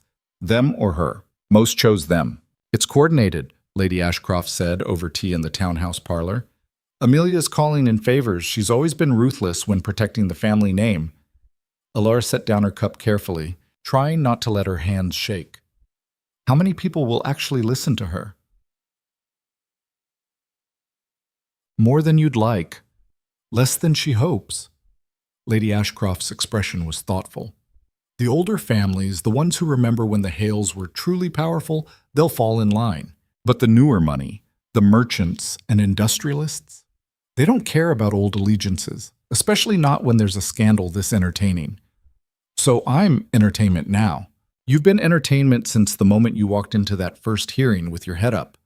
The question is whether you become a cautionary tale or something else entirely. Well, what else could I become?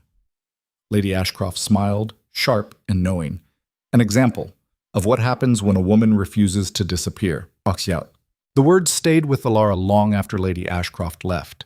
An example. She'd never wanted to be that. Had never imagined herself as anyone's inspiration or warning. She just wanted justice. But justice apparently came with consequences. The next blow landed 3 days later. Elara was in the garden with Callum. He was starting to hold his head up more, tracking movement with those dark eyes, when Celeste came out, face pale.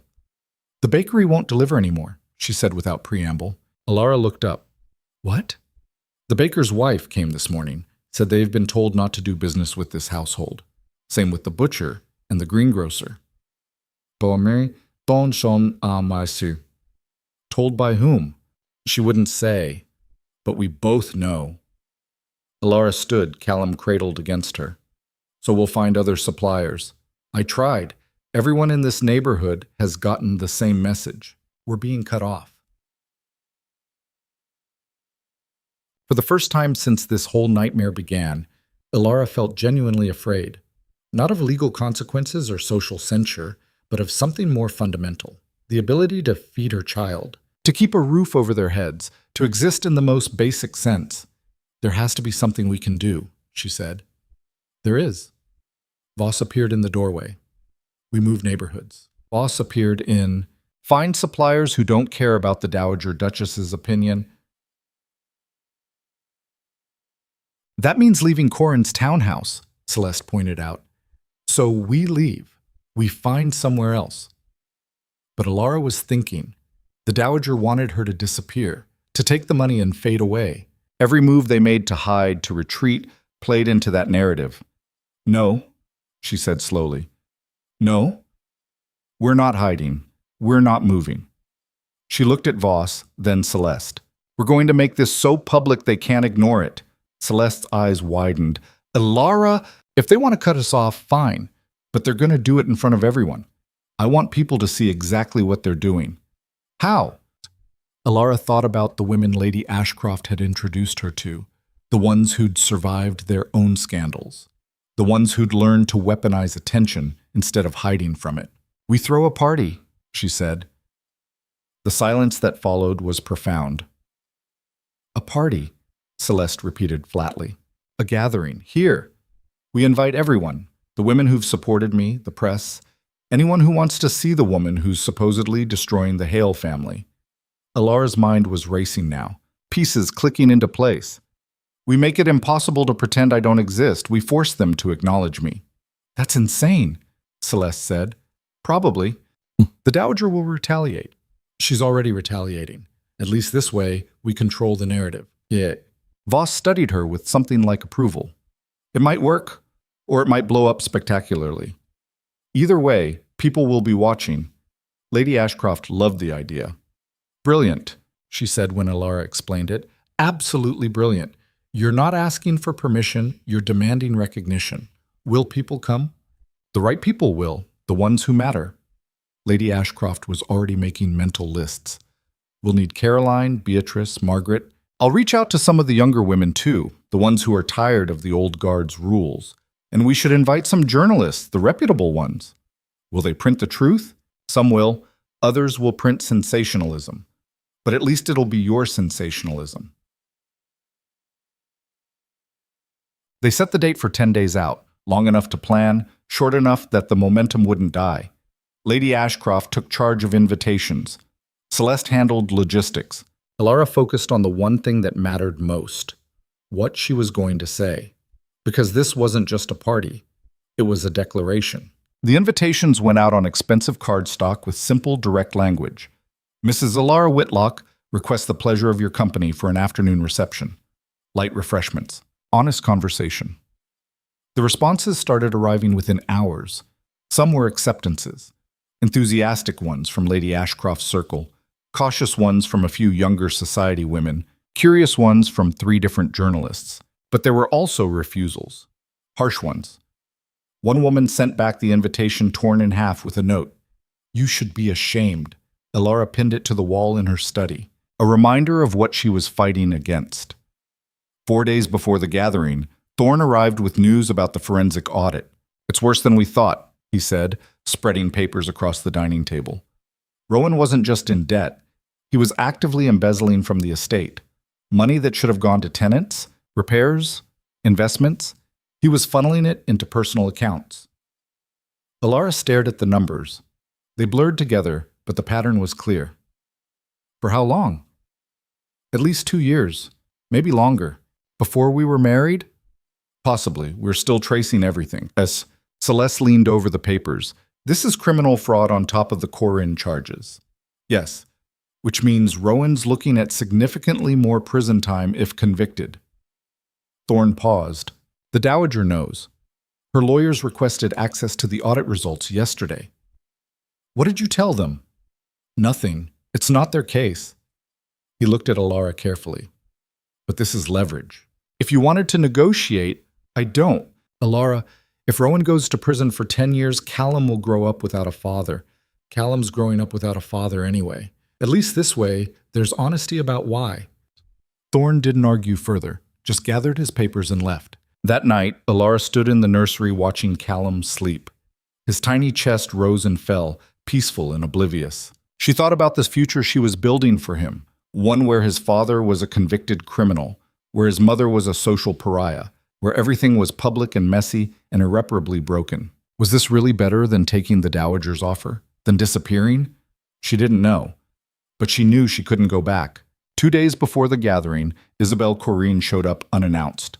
Elara found her in the parlor, perched on the edge of a chair, like she might bolt at any moment. I heard about what you're planning, Isabelle said without preamble. The gathering? Yes, I want to come. Elara blinked. You what? I want to attend, publicly, as your guest. Isabelle, if you do that, people will judge me? They already do. Call me naive, stupid, a victim. The girl's voice was tight. I've heard it all, and I'm tired of hiding. Elara sat down slowly. Your father already knows. He thinks it's a bad idea, but he also said it's my choice. Isabelle met her eyes. Rowan lied to both of us, made us both look foolish. I'm not going to let him make me invisible too. Marcy. There was steel in the girl's voice that hadn't been there before, the kind that came from being broken and choosing to reform yourself differently. All right, Elara said. You can come. Thank you. But Isabelle, once you do this, you can't take it back. People will remember. Good. Let them remember that we fought back. The day of the gathering arrived cold and bright. Elara dressed carefully, not in black, but in deep blue, a color that said morning is over. Celeste helped with her hair, pinning it up in a style that was elegant but not ostentatious. "You look like yourself," Celeste said quietly. "Is that good?" "It's honest. That's better." Downstairs, the townhouse had been transformed. Lady Ashcroft had brought flowers, early daffodils, bright against the gray day. Tables held simple refreshments, tea, small cakes, nothing extravagant. This wasn't about impressing anyone, it was about being seen. People started arriving at 2. Lady Ashcroft came first, along with Caroline and Beatrice. Then Margaret and 3 other women Elara barely knew. A journalist from the Morning Chronicle showed up with a notebook. Another from the Capital Gazette. By 2:30, the parlor was full. Isabel arrived at 3, accompanied by her father. Lord Corrin looked uncomfortable but resolute. When he saw Elara, he nodded. "Quite a turnout," he said gruffly, "more than I expected. People are curious. They want to see if you'll actually say something or just serve tea and pretend." "I'm going to say something." "Good." At 3:15, Elara stood in the center of the room and cleared her throat. The conversation stopped. Everyone turned to look at her. Her hands were shaking. She gripped them together. "Thank you for coming," she began. Her voice sounded thin in her own ears. "I know it wasn't easy. I know some of you have faced pressure not to be here. But you came anyway, and I'm grateful." She paused, gathering herself. "I'm not going to pretend this is a normal social gathering. We all know why we're here, because my husband committed fraud and bigamy, because I chose to hold him accountable instead of staying quiet, and because that choice has made me inconvenient." A few nervous laughs. "Some people think I should have accepted his behavior, that I should have prioritized family reputation over truth, that I should have taken money and disappeared." Her voice was getting stronger now. "But I have a son, and I couldn't teach him that lies are acceptable if they're profitable, that betrayal is fine if you apologize nicely, that women should accept whatever men decide is convenient." She looked around the room at the faces watching her, some sympathetic, some skeptical, all listening. "I'm not saying I'm perfect. I've made mistakes. I'm angry, and I'm tired, and I don't know if what I'm doing is right. But I know it's honest. And I think we need more honesty, especially from women, especially about the things that hurt." Silence. Then, from the back of the room, someone started clapping. It was Beatrice. Then Caroline joined in. Then Lady Ashcroft. Within seconds, the entire room was applauding. Elara felt tears prick her eyes. She blinked them back. When the noise died down, one of the journalists raised his hand. "Mrs. Whitlock, can I ask, do you regret marrying Duke Hale?" Elara considered. "I regret that he wasn't who I thought he was, but I don't regret my son. And I don't regret learning that I'm stronger than I believed. What do you want people to know about your situation?"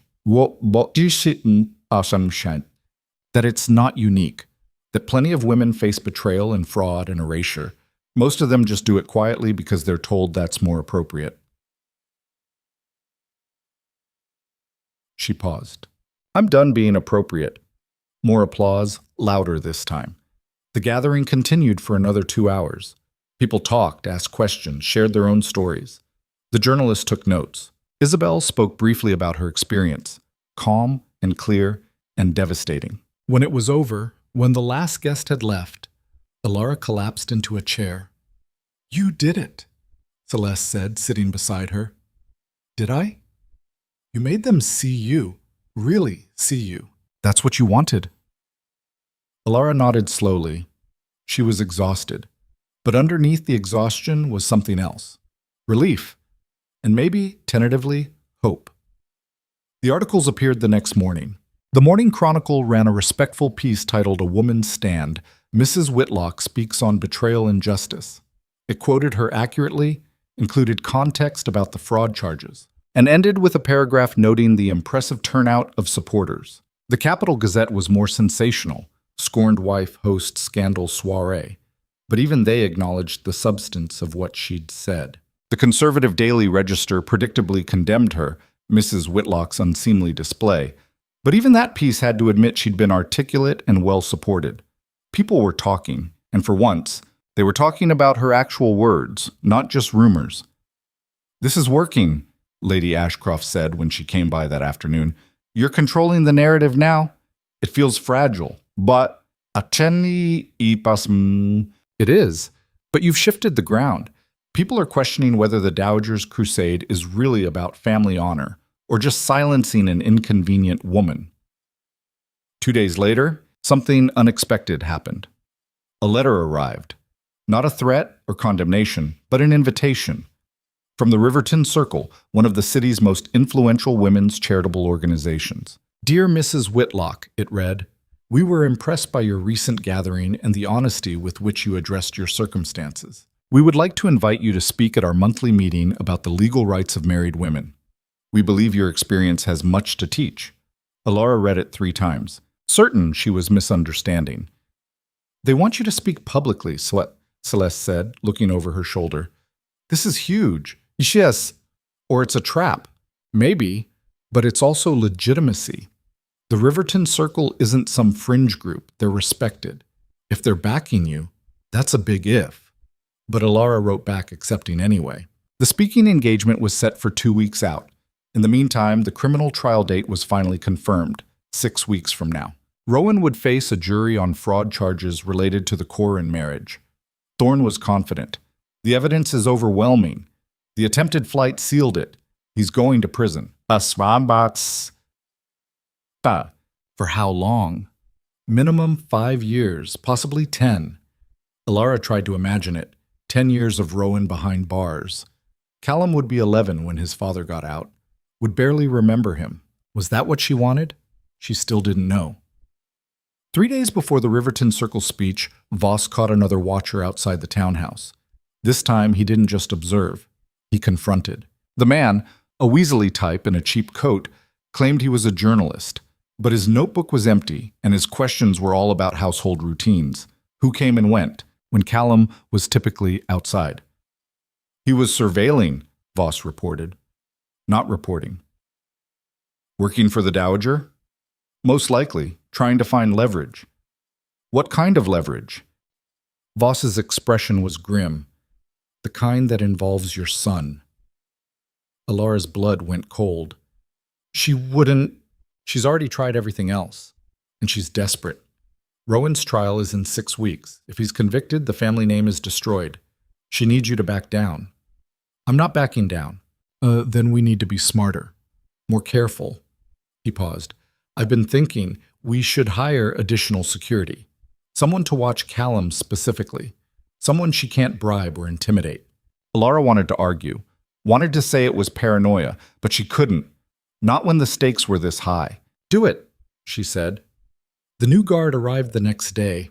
A woman named Ruth, former military, with a scar across her jaw and eyes that missed nothing.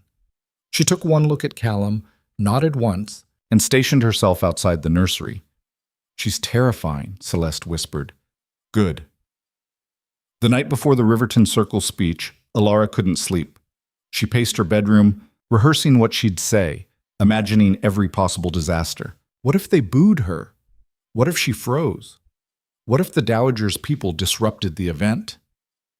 Around midnight, there was a soft knock. Celeste, in her nightgown. Can't sleep either? Her sister asked. Too nervous.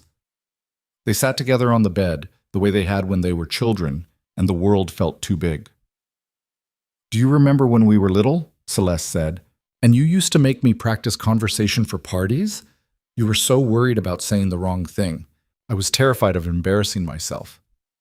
And now you're about to stand in front of 100 society women and talk about how you destroyed your husband's life. Elara laughed. A short, sharp sound. When you put it that way, I'm just saying, if you can do this, you can do anything. I don't feel brave.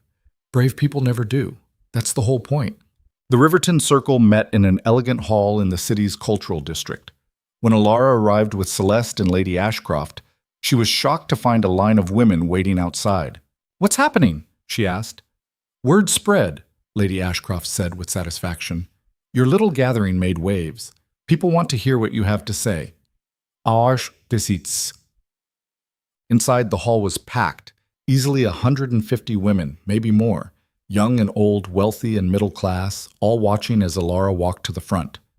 The circle's president, a dignified woman in her 50s, introduced her briefly. Then Elara was alone at the podium, looking out at a sea of faces. She took a breath. "My name is Elara Whitlock," she began. 6 months ago, I was a duchess. Now I'm a separated wife, a single mother, and according to some people, a cautionary tale about what happens when women forget their place. A few gasps, a few laughs. I'm here to talk about legal rights. Specifically, what rights married women have when their husbands defraud them, abandon them, or commit bigamy. No. She paused. The answer, by the way, is not many. She went through it methodically.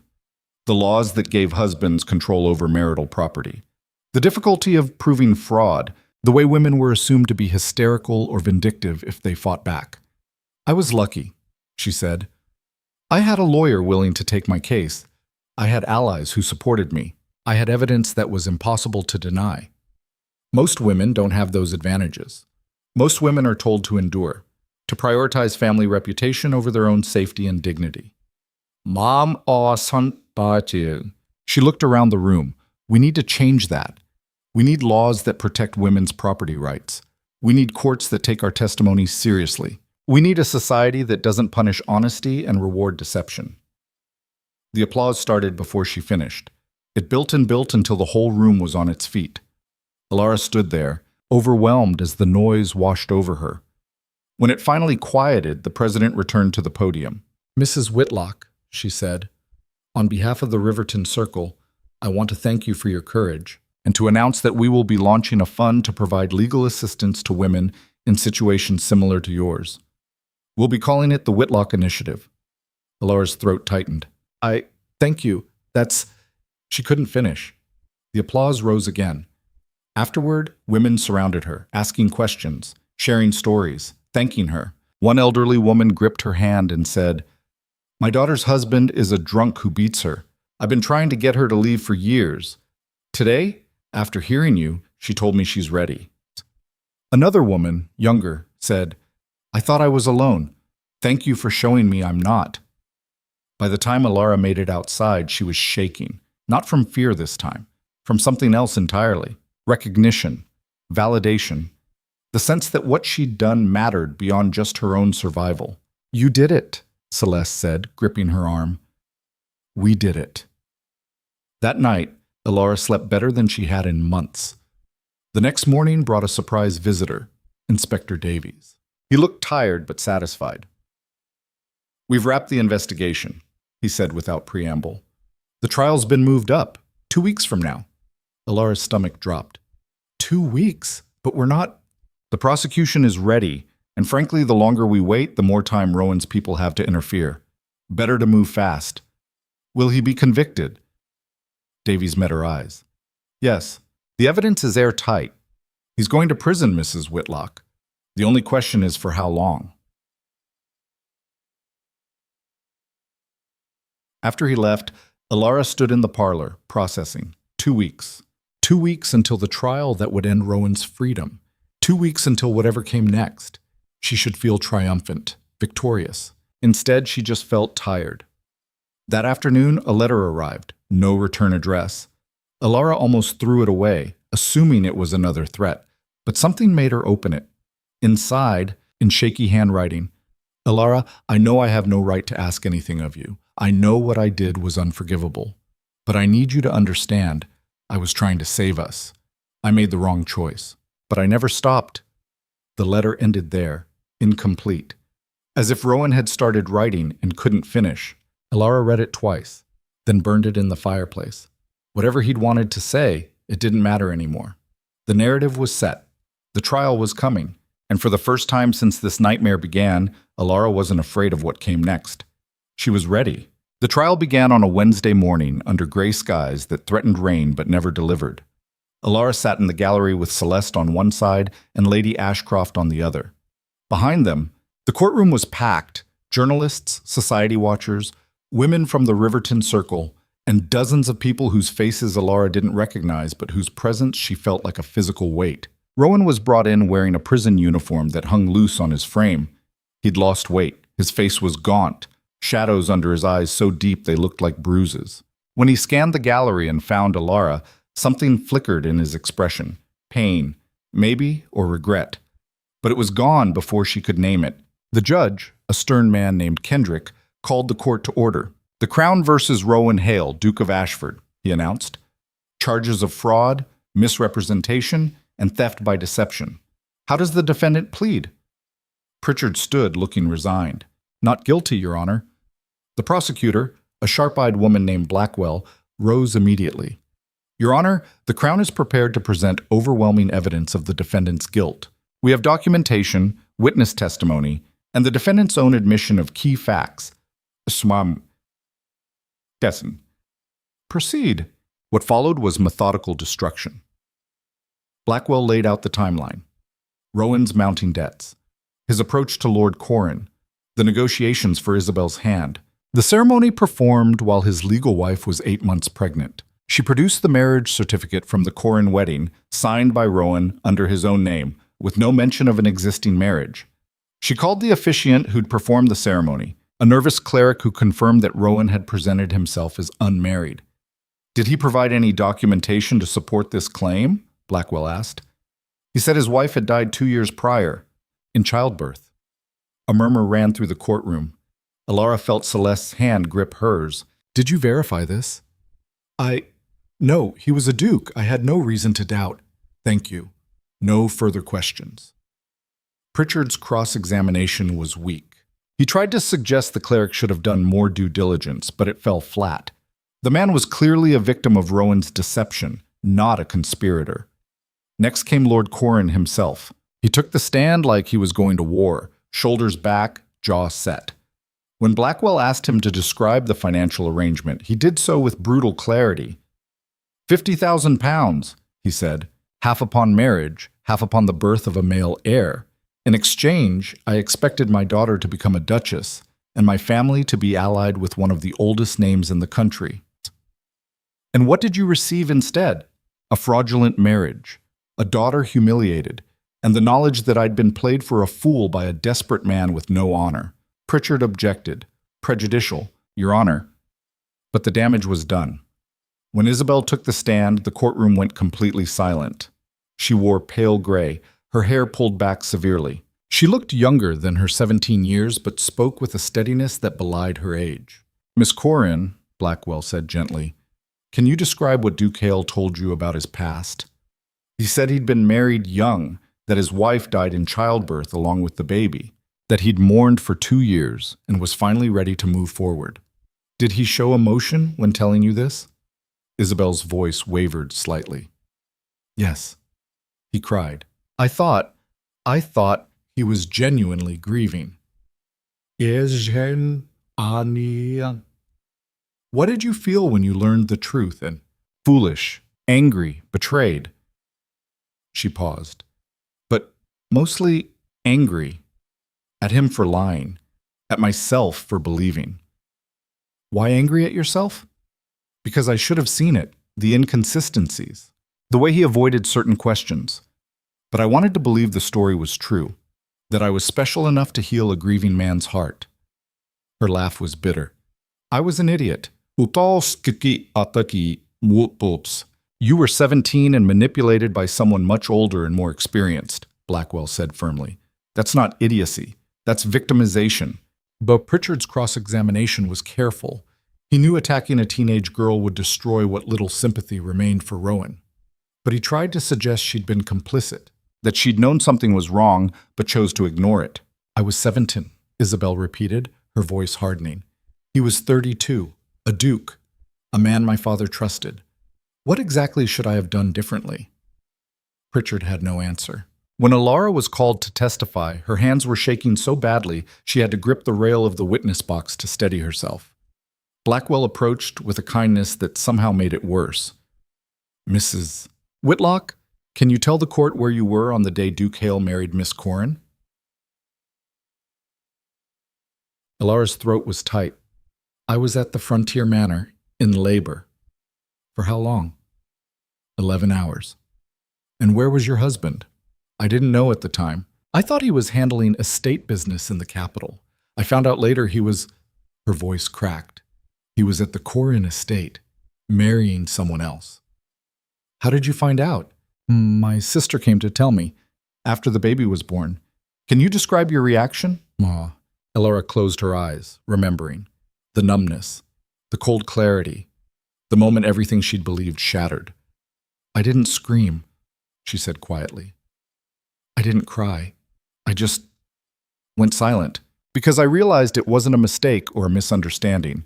It was deliberate. He'd planned it, and I'd been living in a lie. What did you do next? I started gathering evidence. I contacted a lawyer. I decided to fight. Why not accept a quiet settlement? Many women in your position would have. Elara looked directly at Rowan. He was staring at the table, jaw clenched.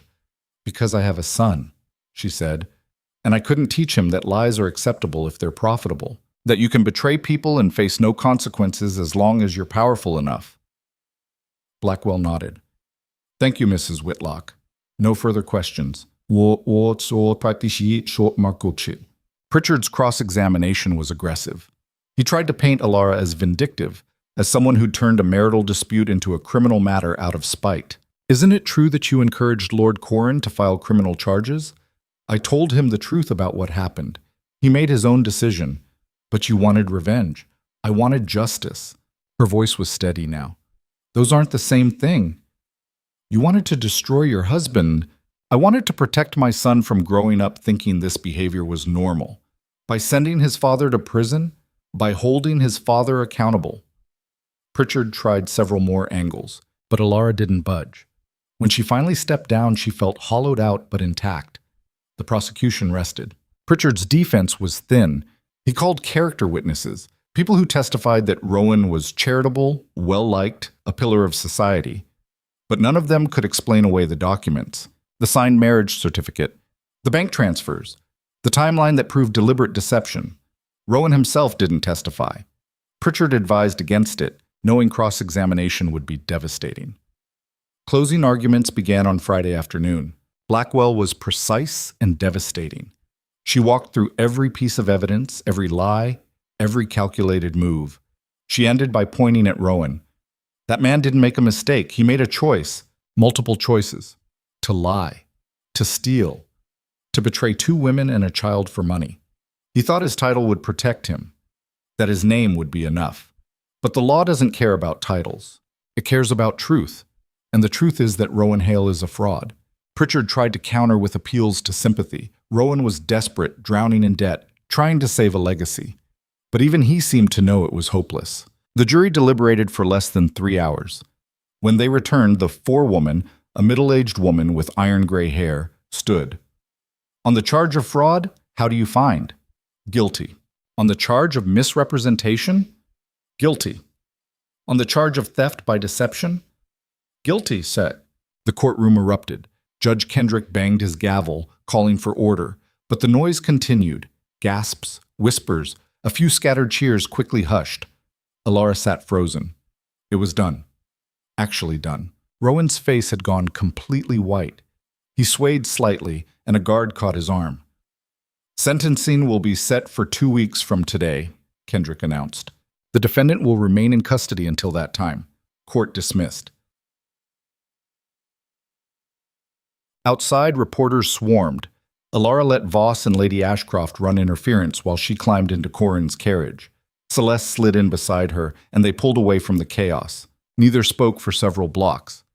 Finally, Celeste said, "How do you feel?" Elara thought about it, tried to identify the tangle of emotions in her chest. "Empty," she said finally. "I thought I'd feel victorious, but I just feel empty." "That's normal. You've been running on adrenaline for months. Now that it's over." "Is it over?" Celeste didn't have an answer. The sentencing hearing was scheduled for a Tuesday. In the intervening 2 weeks, something strange happened. The city's attitude toward Elara shifted. The women who'd shunned her began sending cautious notes of congratulation. Invitations arrived to events she'd been pointedly excluded from before. Even the scandal sheets, which had gleefully torn her apart for months, started running more sympathetic pieces. "You're fashionable now," Lady Ashcroft observed dryly. "Everyone loves a winner." "Feel like a winner." "You will. Give it time." But the real change came from an unexpected source. 3 days before sentencing, a carriage pulled up to the townhouse. Elara watched from the window as a familiar figure emerged, tall, iron-haired, imperious, the Dowager Duchess. "Do you want me to send her away?" Voss asked. Elara considered, then shook her head. "No, let her in." Amelia Hale entered the parlor like she was doing Elara a favor, but her eyes were different, less arrogant, more calculating. "Mrs. Whitlock." "Your Grace." They stood facing each other. "I won't waste your time," Amelia said. "I'm here to negotiate." "There's nothing to negotiate. The trial's over. The sentencing isn't, and I have a proposal." Elara's stomach tightened. "What kind of proposal?" "Oh, speak at the sentencing hearing. Ask for leniency. Tell the judge that Rowan should receive the minimum sentence because of his child. In exchange, I'll ensure you receive a substantial portion of the estate, enough to live comfortably, to raise Callum without worry." "Bye." "You want me to lie?" "I want you to show mercy." Elara laughed, a hard, humorless sound. "Mercy? You cut off my access to food suppliers. You tried to destroy me socially. You had people watching my son, and now you want mercy?" Amelia's jaw tightened. "I was protecting my family." "No, you were protecting a name. There's a difference. That name is Callum's inheritance. If Rowan goes to prison for 10 years, the scandal will destroy everything. Your son will grow up with nothing. My son will grow up with the truth. That's worth more than any inheritance. Truth doesn't pay for education, for opportunities, for the kind of life a duke's son deserves." Elara met the older woman's eyes. "I'm not asking the judge for leniency. Rowan made his choices. Now he gets to live with them." Amelia's face hardened. "You're making a mistake." "Maybe, but it's my mistake to make." "You self-righteous little—" Amelia stopped, visibly controlling herself. "Fine. Destroy him. But don't come crying to me when Callum asks why his father's in prison, and you're the reason." "Moi, I won't be the reason. Rowan will be, because he committed fraud and bigamy and tried to erase me." Amelia stared at her for a long moment. Then, unexpectedly, something shifted in her expression. "You're stronger than I thought," she said quietly. "I had to be. Rowan's weak, always has been. I'd hoped marriage would change that, give him purpose. He had purpose. He just chose himself over everything else." Amelia nodded slowly. "Yes, he did." She moved toward the door, then paused. "For what it's worth, I'm sorry about what I did to you. It was cruel." Elara didn't know what to say to that. "But I'm not sorry for trying to protect my son," Amelia continued, "even if he doesn't deserve it." Then she was gone. The sentencing hearing was brief. Judge Kendrick reviewed the case, the verdict, the evidence. He noted Rowan's lack of remorse, his attempted flight, his continued refusal to take full responsibility. "Mr. Hale," he said, "you are a man of privilege who used that privilege to defraud and betray. You showed no mercy to your victims. I see no reason to show you any in return." He sentenced Rowan to 8 years in prison. Rowan didn't react, just stood there, staring straight ahead as the guards led him away. This time, Elara didn't watch him go. She was already leaving, Celeste at her side. Outside, the spring air was cool and clean. Elara breathed it in, feeling something tight in her chest finally loosen. "What now?" Celeste asked. "Now?" Elara looked at her sister. "Now we go home." But where was home? Not the frontier manor, that was part of the estate, tied up in legal proceedings. Not Corin's townhouse, that had always been temporary. "We need to find a place," Elara said. "Somewhere that's ours." Within a week they'd found it, a modest house in a quiet neighborhood, far from the fashionable districts where society gathered. 3 bedrooms, a small garden, enough space for a family that didn't need to impress anyone. The Whitlock Initiative, the legal fund established by the Riverton Circle, had offered Elara a position as a consultant. It didn't pay much, but it was honest work, meaningful work, helping other women navigate the same system that had almost destroyed her.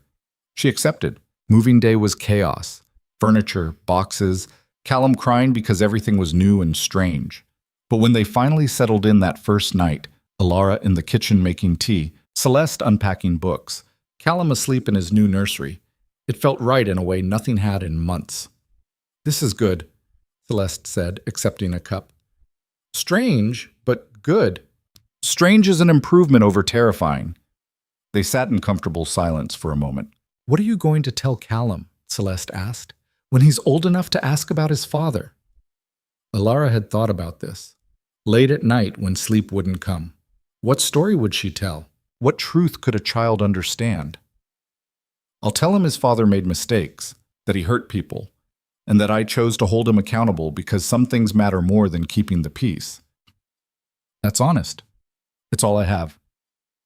3 months after the trial, Elara received a letter.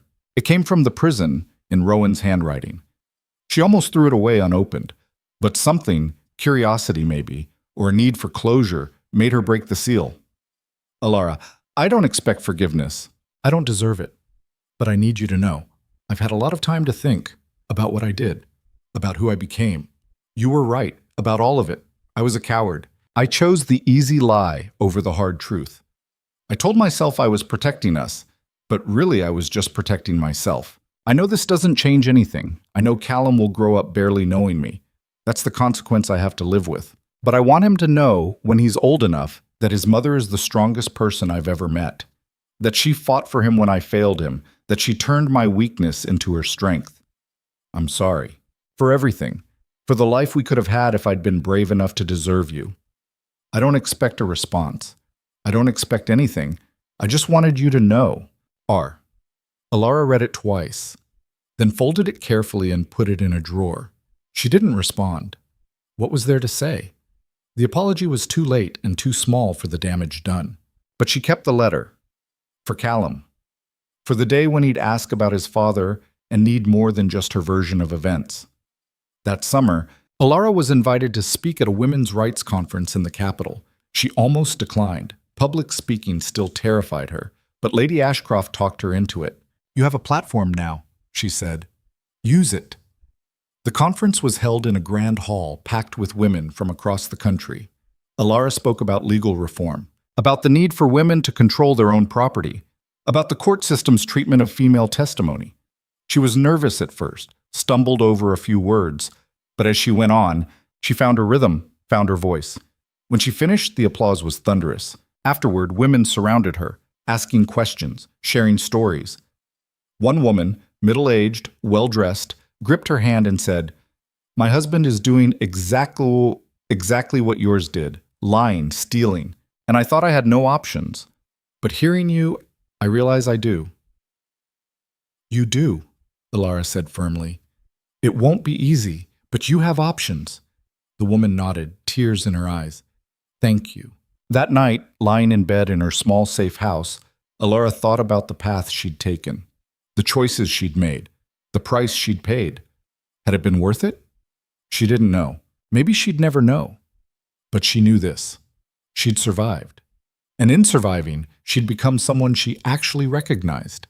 Someone strong enough to stand alone, smart enough to accept help when it was offered, brave enough to tell the truth even when it cost her everything. That had to count for something. A year after the trial, something unexpected happened. Rowan's mother died, quietly, in her sleep. The estate, what was left of it after debts and restitution, passed to Callum as Rowan's legal heir. It wasn't much. The manor needed extensive repairs. The land was mortgaged, but there was enough, managed carefully, to provide security. Elara hired Marcus, Rowan's cousin, to oversee it. He'd been one of the few family members who hadn't openly attacked her, and he knew the property. "I'll make sure it's there for the boy," he promised. "When he's old enough." "Thank you." "For what it's worth," Marcus added, "I think you did the right thing." Rowan needed to face consequences. Maybe if someone had held him accountable earlier, he trailed off. "Anyway, I'm sorry for what he put you through." It was the closest thing to an apology Elara would get from the Hale family. She accepted it. On Callum's second birthday, they had a small party in the garden, just family. Celeste, Lady Ashcroft, Isabel Corrin, who'd become an unlikely friend, and a few of the women from the Whitlock Initiative. Callum was toddling now, investigating everything with intense concentration. He had Rowan's dark hair and Elara's gray eyes. When he laughed, it was pure and unselfconscious. Watching him, Elara felt the weight of everything she'd done. The marriage she'd ended, the man she'd helped send to prison, the scandal she'd survived. Had she made the right choices? Looking at Callum's happy, healthy face, at the life she'd built for him, messy and unconventional but honest, she thought maybe she had. "What are you thinking?" Celeste asked, settling beside her. "That I'm tired." "Good tired or bad tired?" "Good, I think. The kind that comes from actually living instead of just surviving." Celeste smiled. "Then I'd say you're doing all right." That evening, after the guests left and Callum was asleep, Elara sat in the garden alone. The sun was setting, painting everything gold. Somewhere in the distance, a church bell rang. She thought about the girl she'd been, the one who'd married Rowan believing in fairy tales, who thought love and good intentions were enough. That girl was gone. In her place was someone harder, scarred, but also freer, unafraid of truth, unwilling to accept less than she deserved. It wasn't the life she'd imagined, but it was hers, built on her own terms, with her own strength. And that, Elara decided, was enough. The door opened. Celeste appeared with 2 glasses of wine. "Thought you might want company." "Always." They sat together as the stars came out, talking about nothing important. Plans for the week, a book Celeste was reading, whether they should plant roses or lavender in the front garden. Ordinary things, beautiful in their ordinariness. Later, checking on Callum one last time before bed, Elara whispered into the darkness of the nursery. "I'm going to teach you to be brave," she said softly. "To tell the truth even when it's hard. To stand up for what's right even when it costs you everything." The baby stirred but didn't wake. "I'm going to teach you that people, even the ones who are supposed to love you, can fail you. But that doesn't mean you stop trusting. It just means you trust smarter." She smoothed his hair, feeling the softness of it. "And I'm going to teach you that sometimes the strongest thing you can do is ask for help. That you don't have to carry everything alone." Callum's breathing was steady, peaceful. "You're going to know who your father is, what he did. I won't lie to you about that, but you're also going to know that you're not defined by his mistakes. You get to choose who you become." She kissed his forehead gently. "And whatever you choose, I'll be here, always." Walking back to her own room, Elara caught her reflection in the hallway mirror.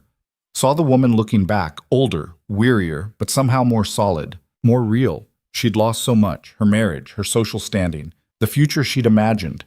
But she'd gained something too, something that couldn't be taken away, herself. And that in the end was what mattered most. Outside, spring rain began to fall, soft and steady, washing everything clean. Elara opened the window to listen, breathing in the smell of wet earth and new growth. Tomorrow, she'd go to the Whitlock Initiative office, help another woman find her way through the legal maze, come home to Callum and Celeste and the life they were building together. It wouldn't be perfect. There would be hard days, lonely nights, moments when she questioned everything. But it would be hers, and that was more than enough. The rain fell. The city slept. And Elara Whitlock, survivor, fighter, mother, stood at her window and watched the world remake itself, one drop at a time. She'd done it, not just survived, but transformed. Turned betrayal into purpose, pain into power. The story people would tell about her wouldn't be about a woman who was destroyed. It would be about a woman who refused to be erased, who stood up when it would have been easier to stay down, who changed the rules instead of accepting them. And in the morning, when the sun rose on a world that looked exactly the same but felt entirely different, Elara would be there, ready,